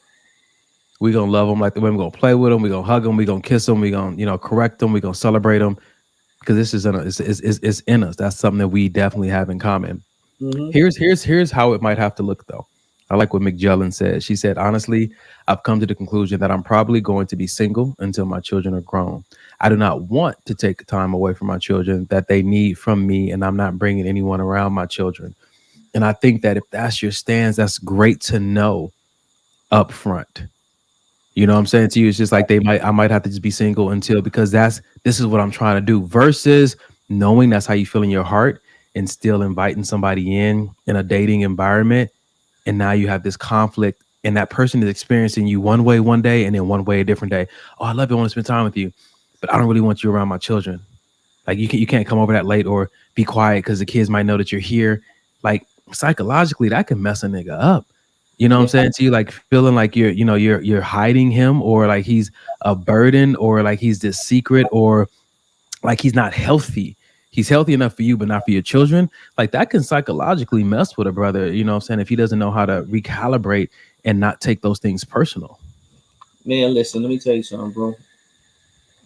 I remember having a conversation with this woman one day, and things were going really well between us. And something happened, something transpired, and I said, I feel like a mystery. Like you gotta hide me. Her response was, "You are a mystery." Okay. I was like, "Oh, well, okay." Then watch me disappear. You know, and I had to really sit with it, and I had to process, and I had to deal with it. I just said, "Okay, wow, all right, wow, I am what I am, and that's all that I am." Right. Popeye the Sailor Man. All right, so we appreciate you, McJellen, because she's all up and through this chat. Everybody else is being kind of silent. That means you must be enjoying this conversation. We're about to move on to the next video. Oh my goodness. All right, let's go in. We did this one, we did that one, we did those two. Ooh, geez, you know what? Let's stay in this. Let's stay in this issue. What happened with your father when you were growing up? He was in and out a lot, doing drugs and drinking a lot, and there was a lot of physical abuse in my house. I do know that that's what has kind of pushed me away from never really wanting marriage. It's the reason why you're looking for an escape from your current marriage as well. This is very scary for me. And so when you ask the question that you ask, combined with how much you speak, the rate in which we speak is determined by how much we're in our head. So when you're in your head, you know what you're in? You're in your masculine. Your entire life, you've had to be in your masculine. What does it feel like to have needed to be in your masculine your entire life? It's exhausting. It's lonely. You're always taking care of everybody else. Nobody takes care of me. And I don't mind because I wanted these babies. I love being a mom. It's probably my favorite thing in the whole world. But it's just a lot. It was a lot doing it by myself. Slow down. Let's go back. Your mind is diverting you. You've been in your masculine for a really long time. And when you're in your masculine, as a woman, guess what you're missing? You're missing love. You're missing connection with your heart. And you know where you've been trying to find it? In creating life. Because they love me. Yeah. Because they love you unconditionally. Because you know no matter what, they're never going to leave you. They're always going to be there for you. They're never going to be in and out. What happened with your father when you were... Yeah. Video's getting deep, bro. Hey. Yeah.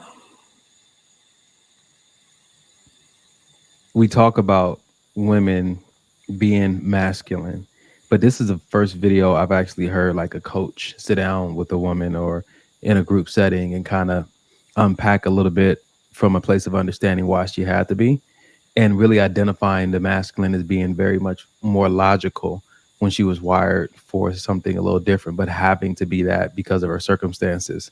And to hear him say, like, you know, the rate at which we talk and how much we talk is kind of evidence of how much we are in our heads, which is that masculine space. And like he said, like, you know, that you being in your head so much is robbing you of the opportunity. Not, and he didn't say those words exactly, but it's not allowing you the space to feel the love that you want, because you feel like you have to be in logic so much when you were really wired to receive this love. It's almost like women have the wound in a vagina and men have the penis, and we put the seed inside there, like we're giving so that they can take this and take it in and nurture it. But that logic is like a pushing of always trying to figure something out, which is what we're kind of more wired to do. And she's not able to really utilize the beauty of the feminine and who she is, to take in and nurture and grow and create and give birth to it. And that can be extremely challenging, especially if you don't feel like you were built for that, or society's like culture telling you that you're not really built for that. Women is built for something different. Right. So I really like this conversation because I feel like either some women or some men on here could, relate to what's being said in that coaching environment and maybe have a breakthrough of their own, because a lot of women do. They just really, men and women do as well. We gravitate to the thing that we think that won't leave us, which is why, they say when people get married, the woman ends up gravitating closely to the children who love her unconditionally, won't leave her. And the man ends up gravitating closely to the work because they feel like that's the safest thing. Now that the kids have entered the equation, it's easy for us to start to feel like I'm not getting what I used to get. Where can I get consistent appreciation, consistent affirmations, consistent safety? And usually men find it in work and women find it in the children. Yeah, man.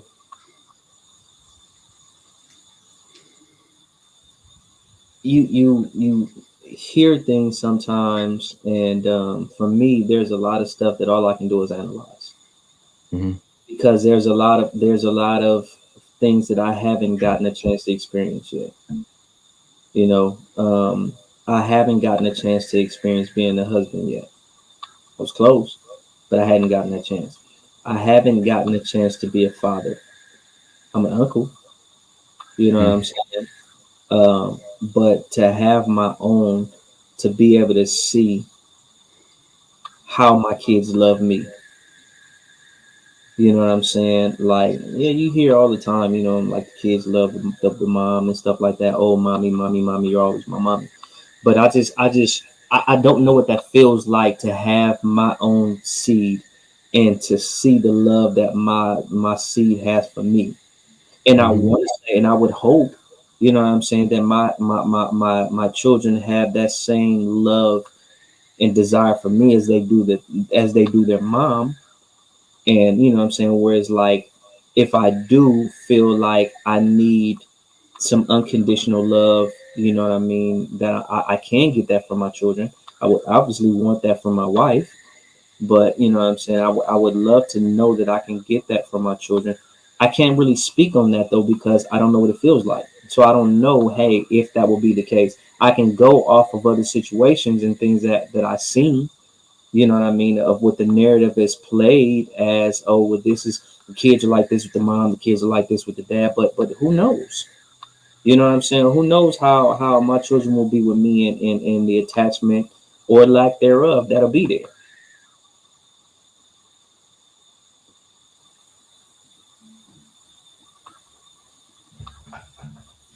So a lot of it, you know what I'm saying, it's almost like kind of like speculation, kind of, you know what I'm saying? This is what I see, but I don't know. I was thinking about what you just said. I was thinking about it in my head, like processing, and the conclusion I came to is only one way to find out. And I think we both want to find out. Yeah. And I look for the day, man, to like, I've done like skin to skin time with my nephews, my nieces, right?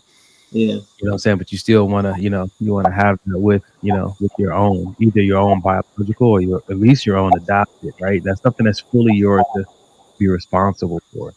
Absolutely. It's a different thing. And I think that sometimes that's what, we even look for when we're dating or choosing to be committed to a woman that already has a child. There are men like us who still want to be given permission to be 100% responsible for this child. Right. As if, that's my seed. Some men still want to step in that way. And I think that it's not just for the sake of protecting the child and being a good man to the child, like you're, because that's the mother, the woman you're dating. It does something for the man.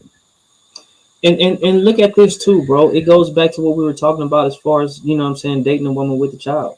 Like even thinking about that skin to skin, you know what I'm saying? As a man going into a situation with a woman who already has a kid, you loving that child, you protecting that child, you trying to provide for that child. But are you able to have that bond like that with that child? Because if you do, you probably be looked at as a weirdo. Why? That ain't your kid. Why do you want to You know what I'm saying? Why do you want this? And why, like, it's like, it's still, no matter how close you're doing it, no matter how much you're trying to be, it's still that line. Even if it's a thin veil, it's still that thin veil of separation, that even if you wanted that veil not to be there, in somehow, some way, you'd be looked at, you know what I'm saying, as funny.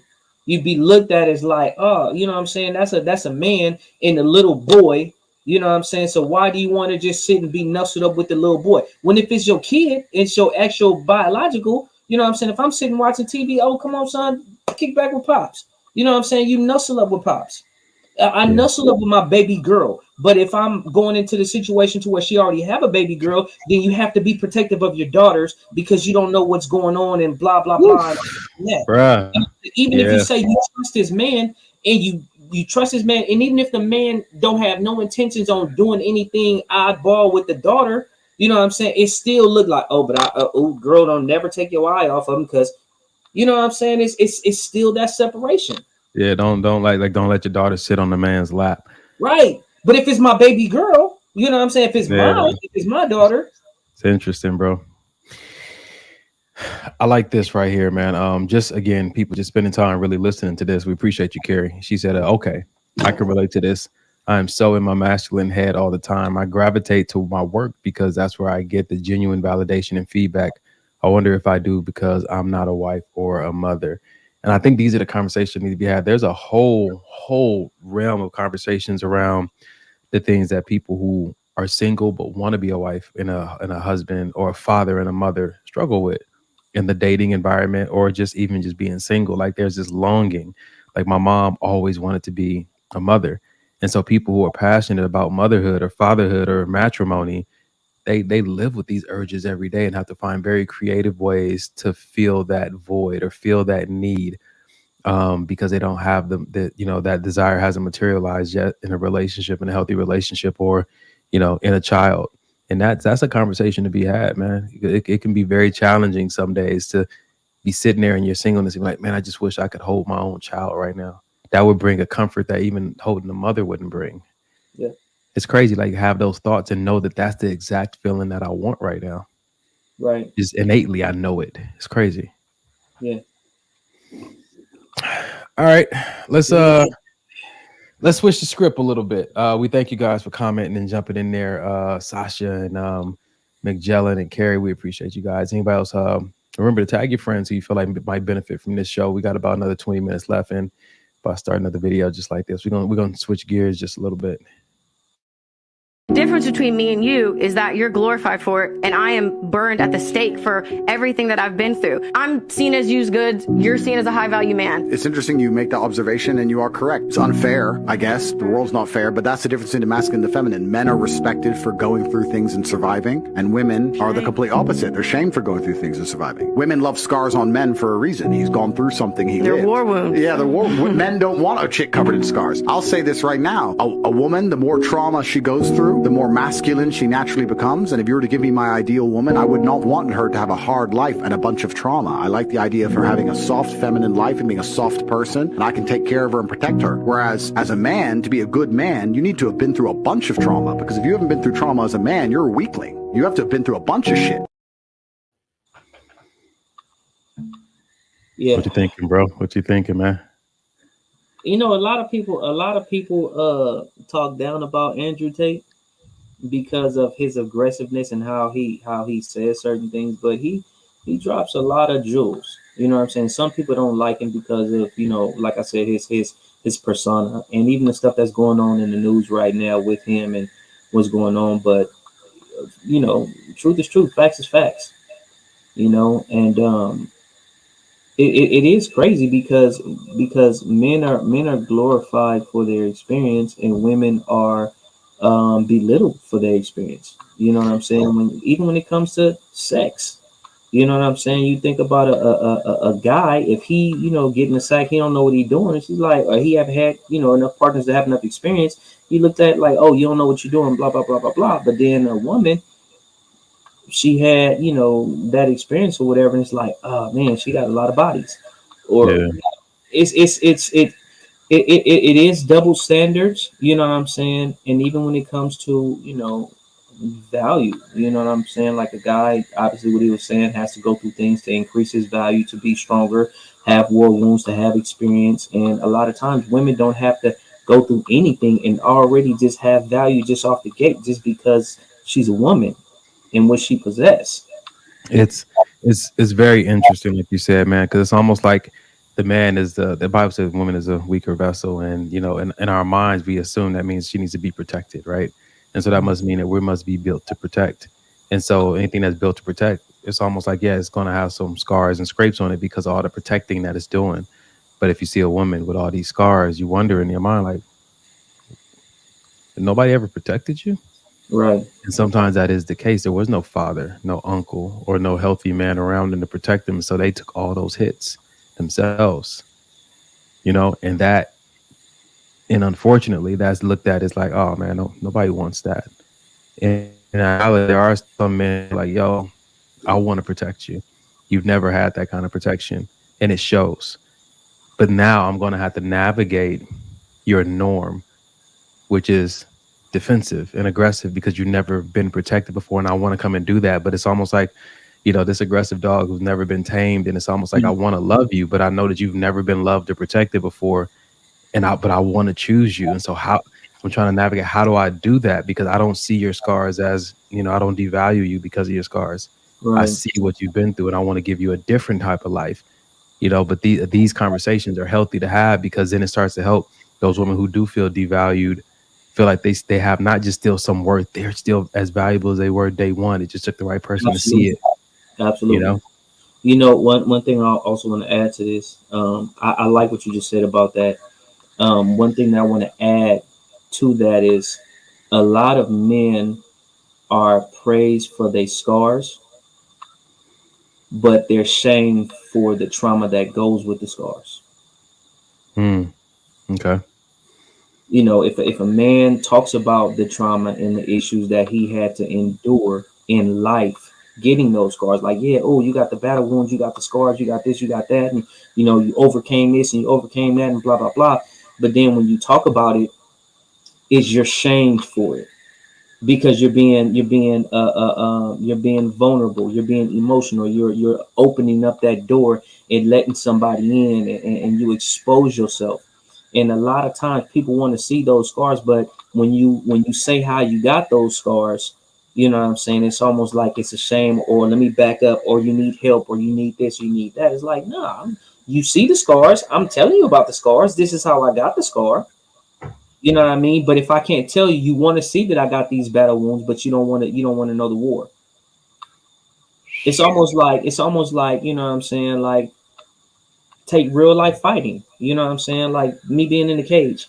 You know what I mean? Yeah, you're gonna get some scars. I'm gonna have some cuts. I'm gonna have some open. It's gonna be times that blood is dripping from my face. You know what I mean? Don't sit up here and just gloat at the fact that, oh, he won the fight, he's a champion, but you can't even be there to help me when I need to wipe that blood off my face. So it's interesting you said that. I got a text message. She said, so the question is, if a woman has had a soft life and the man has had a struggle, how is she supposed to help him? How will she know how to handle things when life gets rough if she's had this soft life with no trauma? Do you think it's a way for a woman to still know how to be a woman in those moments if she can't relate to the actual trauma that the man may be going through? Absolutely. Just ask. How can I Wow. help? Okay. That's good. It goes back to the beginning of the show. Just Just ask. ask. Wow. That's really good. I wasn't expecting that. Thank you. Yeah. Because see, the thing is, just because you've had that trauma don't mean that whatever way that you figured it out, the whatever way that you got through it is going to help him. That might make it worse. That's good. I like what Sheila said too. She said it's never going to be an equal situation between man and woman. As much as we hate to admit it, gender role exists and both have to play their role in order for the relationship to survive. It's true. This whole idea behind there are certain things that will never be equal. Mm-hmm. There's not going to be, no matter how hard you fight, there's not going to be equality in certain things because we're not equal. Right. We're not equal in the sense that we're the same. You know, we're different for a reason, and that's why we talked about in the beginning of the show why respect is so important. You know, what's more important than equality is respect. Let me respect you for how you are, who you are, and what you need to do versus me consistently comparing the rate at which things happen in life for us versus each other. That's good, man. You know, it's like this. We could be equal, but we won't be the same. And I'll say it like this. 4+1 equals the exact same thing as 3+2. They equal the same, but they're different. And if you want somebody to mirror you, it's like, as a man, do I want somebody to mirror me? No, I don't want nobody to mirror me. I don't need nobody to mirror me. If I want to see myself, I can go look in the mirror. I can see my own reflection. I don't want somebody to mirror me. I want somebody to help me. I want somebody to compliment me. I want somebody to serve me just like I served them. Yeah. I want somebody to be able to pick up the slack where, you know what I'm saying, like where I don't got this. You know what I'm saying? Do you got it? You know, hey, I'm not tender right now, baby, but I need some tenderness. Can you be tender with me? You know what I'm saying? Hey, this is I don't have this. My mind don't works like that. So maybe I need a bit of, you know, emotion right now to level out whatever it is that I'm thinking. Yeah, so yeah, I don't always need to be related to. Sometimes I just need to be nurtured. Right. You don't have to understand what I'm going through. Just understand your role and what I'm going through.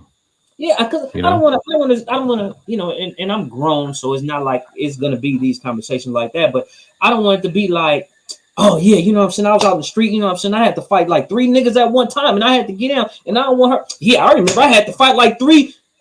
No. What are you doing? Hey, I love them niggas up too. Like, no, what are you doing? Yeah, nigga, she gonna sit next to you like this. Yeah, hey, I had to serve niggas too. You know what I'm saying? Hey, nah, I don't. You gonna be sitting there looking like, who gonna rub our feet, nigga? Like, Get out of here, nigga. Yeah. Like, I got my boys; they can relate to the war. Those who go to war with me, baby, I need you for something different, please. Right. I'm gonna have some scars after that war, baby. I need you to make sure, you know what I'm saying, got the bandages and the warm towel, and I need you to help clean me up. Yeah, like just ask, man. Ask what you need. That's good. All right, bro. How about this one right here, man? Oh shoot, where'd it go? I lost it that quick. Oh, here we go. Cool. You can do anything to a woman, but you can't bore her. That's absolutely true. I knew a girl who was in an abusive relationship. Man was always hitting her, screaming at her. She was always crying, I want to leave him. Problem was, when she finally left him, she got some other guy, a nice guy, and she was a complete prick to this dude. And she was so unhappy. It's very, very hard to be interesting. When your ex is a psycho, the new guy's boring. You're turning up 2 hours late and he ain't even screaming. You miss the days of the fucking flying plates and shit. Women are addicted to drama. Women watch serial killers documentaries to relax. Sometimes women are attracted to very, very toxic men because toxic men are not boring. You can do anything to a woman. Women watch serial killer documentaries to relax. Damn it. How many women you know love CSI and murder mysteries? So they watch that stuff channel, before bro. We love the Lifetime channel.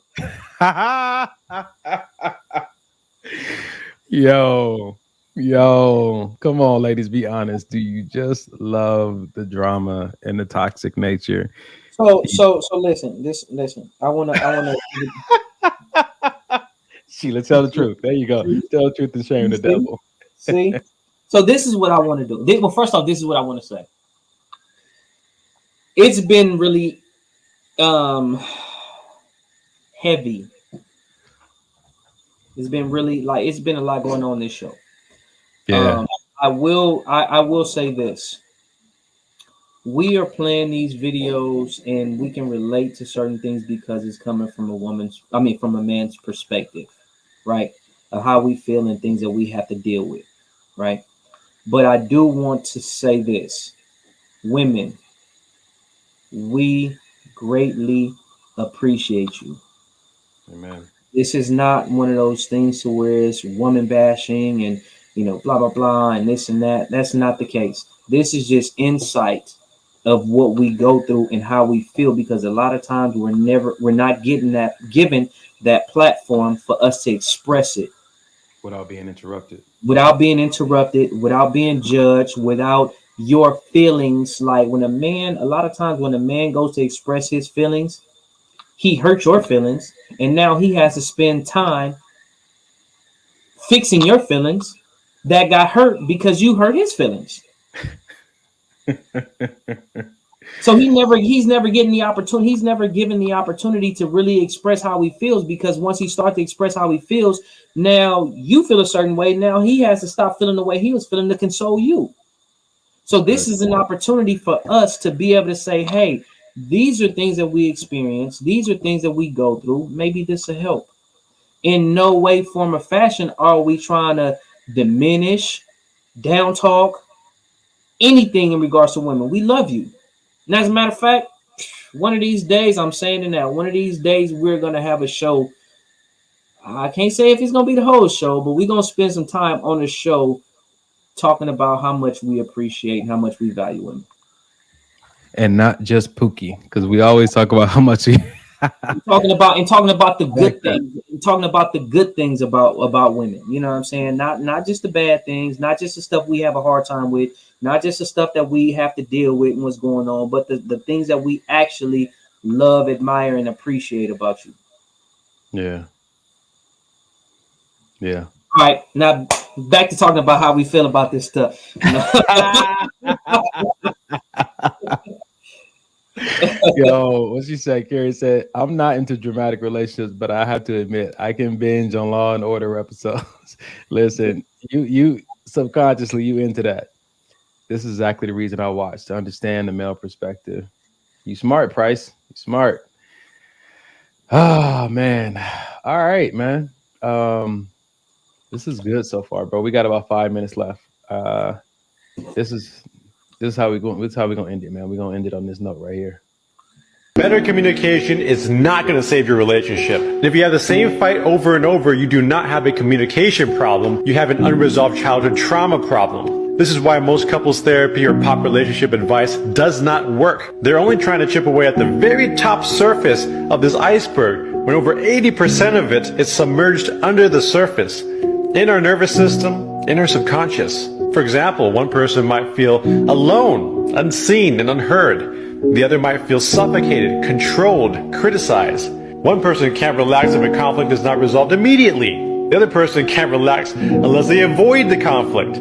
You see, these emotional pains are familiar. And if you sit with it long enough, you'll see that these pains go way back in time, before your current or recent relationship, all the way back to childhood. We think it's our partner's job to soothe these pains, to finally help us feel whole. But if you think like this, you'll be running that hamster wheel forever. You see, it's our job to reprocess and heal these emotional pains from childhood. There is no ignoring it or running away from it. The answer is from within. Better. And I wanted to play that as we get ready to jump into the final part of our show, which is our mental health episode. Just helping, like, sometimes there's double layers to this. The issues that you might be facing in a relationship may not be between or because of you and the person you're trying to connect with. It could be because of past things that happened in your childhood. It could also be generational.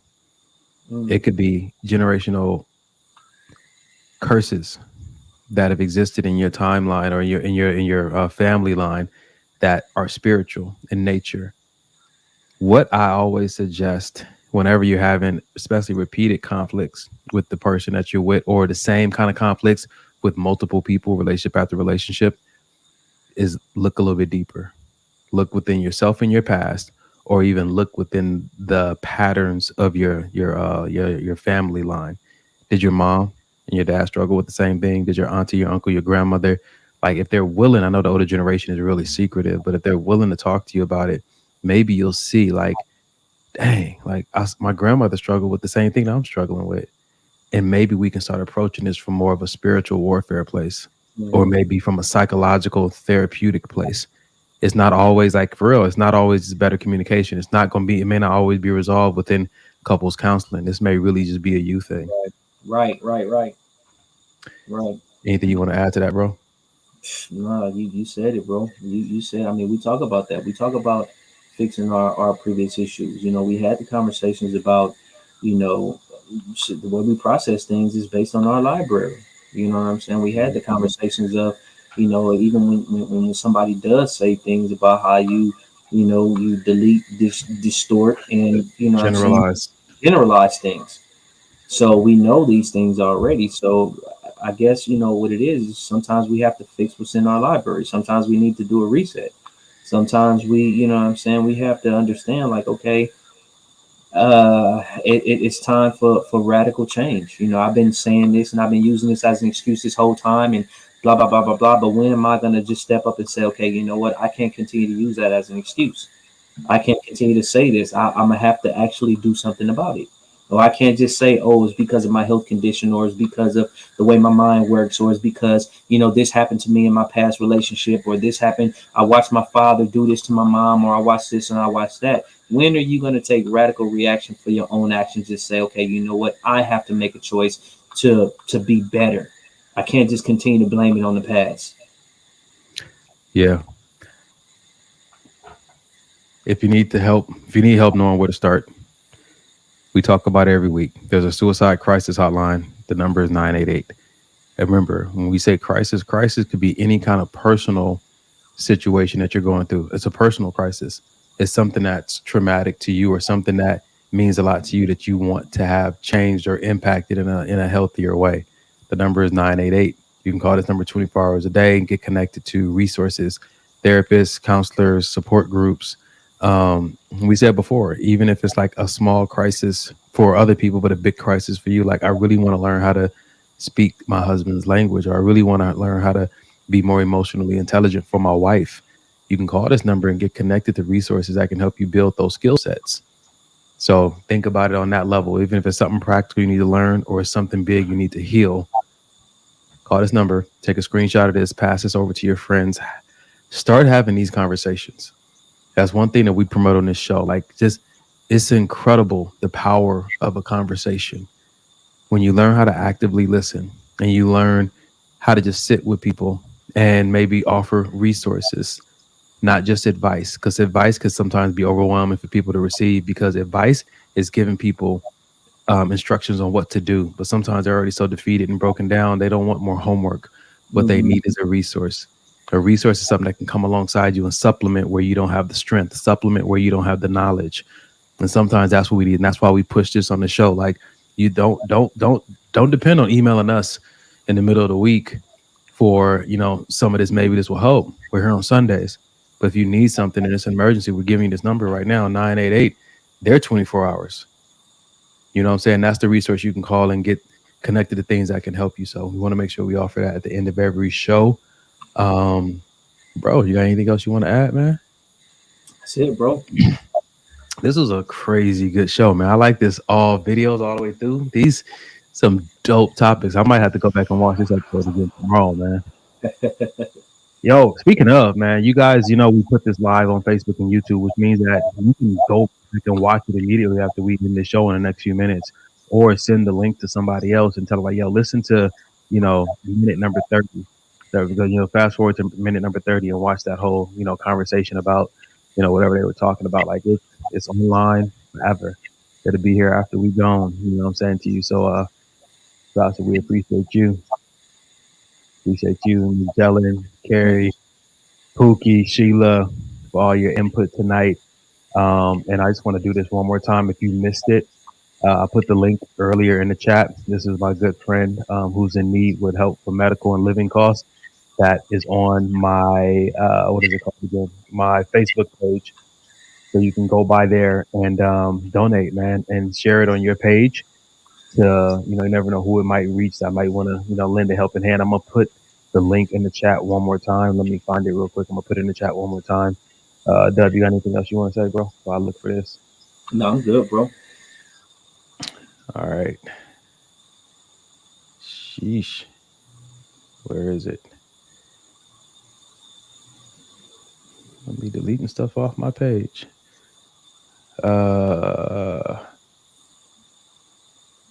had it a few minutes ago. Shoot, it's in the chat. It's in the chat. Go to my Facebook page and you'll see it in there. Actually, you know what? I can copy it from here. There it is. Boom. That is what you need to see. So that's in the chat. Copy and paste that to your to your internet search and donate whatever it is, $1, 1,000, 10,000, a million, whatever you got, just lying around. Just go ahead and throw that up in there for my good friend. We appreciate you. Man, let's pray out and get ready for our amazing week, man, and the countdown to this brother's birthday. You want to pray? You want me to handle it? Go ahead, bro. Cool. Father God, it is you that we look to, and it's you that we appreciate because, man, you've been a help that we've always needed. And we continue to look to the hills from which cometh our help. And we thank you that you help us through podcasts like these. You also send real life people into our lives to come alongside us. And we thank you for just that physical comfort that we get from friends who are just able to be there for us when we're in need. But we also thank you for those skilled professionals who've dedicated their lives to developing a specific skill set that will help us overcome temptations we face, help us heal from trauma we've experienced, and help us develop to be more equipped and fit for places that we want to go. We thank you, Father God, that there's nothing that we can't overcome if we continue to put our faith in you. So we thank you for what's happened tonight. We thank you for every seed that was planted, every word that was heard that needed to be heard. We pray, Lord, that it takes root, that the enemy's not allowed to snatch it out of our lives and out of our minds, that even tonight as we sleep, that we encounter your presence so that fruit, so that seed can take root and develop a fruit that we can experience in our lives and share with others. We thank you, Father God, no matter how hard times get, we know that this is not the end. We know that joy comes in the morning, even though weeping may endure for the night. We thank you that these are not just slogans and nice things to say, they're truth. Help us to put our faith in your word and know that you always come through. Help us to be more attentive to those who are in our lives, the people you've called to our lives to be a friend to, a brother to, a sister to, a relative to. Help us to take that serious. Help us to value relationships, Father God, more than we value material possessions. Help us to continue to seek ye first and in your kingdom, knowing that all the other things we need will be added unto us. For everyone who was maybe triggered by something that was said tonight, Father God, I pray, Lord, that your comfort just sweeps over them, flows through them. May they feel your embrace. May they remember that you're counting their tears, and may they recall to mind daily that you're causing all things to work together for their good. May they continue to commit their faith to you. May you continue to expose the lies of the enemy. Help us to see the things that we're believing that are robbing us of peace. Help us to see the things that we're believing that's robbing us of peace. Thank you, Father God, that you're exposing that to us right now, the things that we're believing that are robbing us of peace, and help us to, Holy Spirit, bring into our minds your word concerning that situation so that we can have truth to stand on, that will bring a peace that passes all understanding. We thank you, Father God, that even me and the fellows, Father God, as we do this show weekly, that you're speaking to us so that we can continue to develop and grow into the men you've called us to be. We thank you for the wonderful wives that await us, the children that await us, those that we will have biologically and those that we will inherit through love, Father God. We thank you for the life that you have prepared for us. Continue to help us to commit and partner with you in our preparation daily. Continue to keep us safe. Strengthen the angels assigned to our care. Be with us as we, are going through the grieving process. Myself and Carrie and Errol, as we lost people close to us, and even Mike and Carrie as they do this fatherhood thing, and me and Errol as we do this singlehood thing. I pray, Lord, every day we're truly just seeking to walk in the true nature of just being your son, knowing that you're providing all our needs according to your riches in heaven. We thank you for all the men and women that were present on tonight's show, that those who are still listening to this prayer, pray, Father God, that you're able to reach them tonight as they just sit in some quietude with you, and may hope be restored, and may vision be made clear, and may faith be applied to wherever there may have been worry. We thank you for this night. In Jesus, the Messiah's name, we pray. Amen. Amen. Man. All right. Until next week, you guys.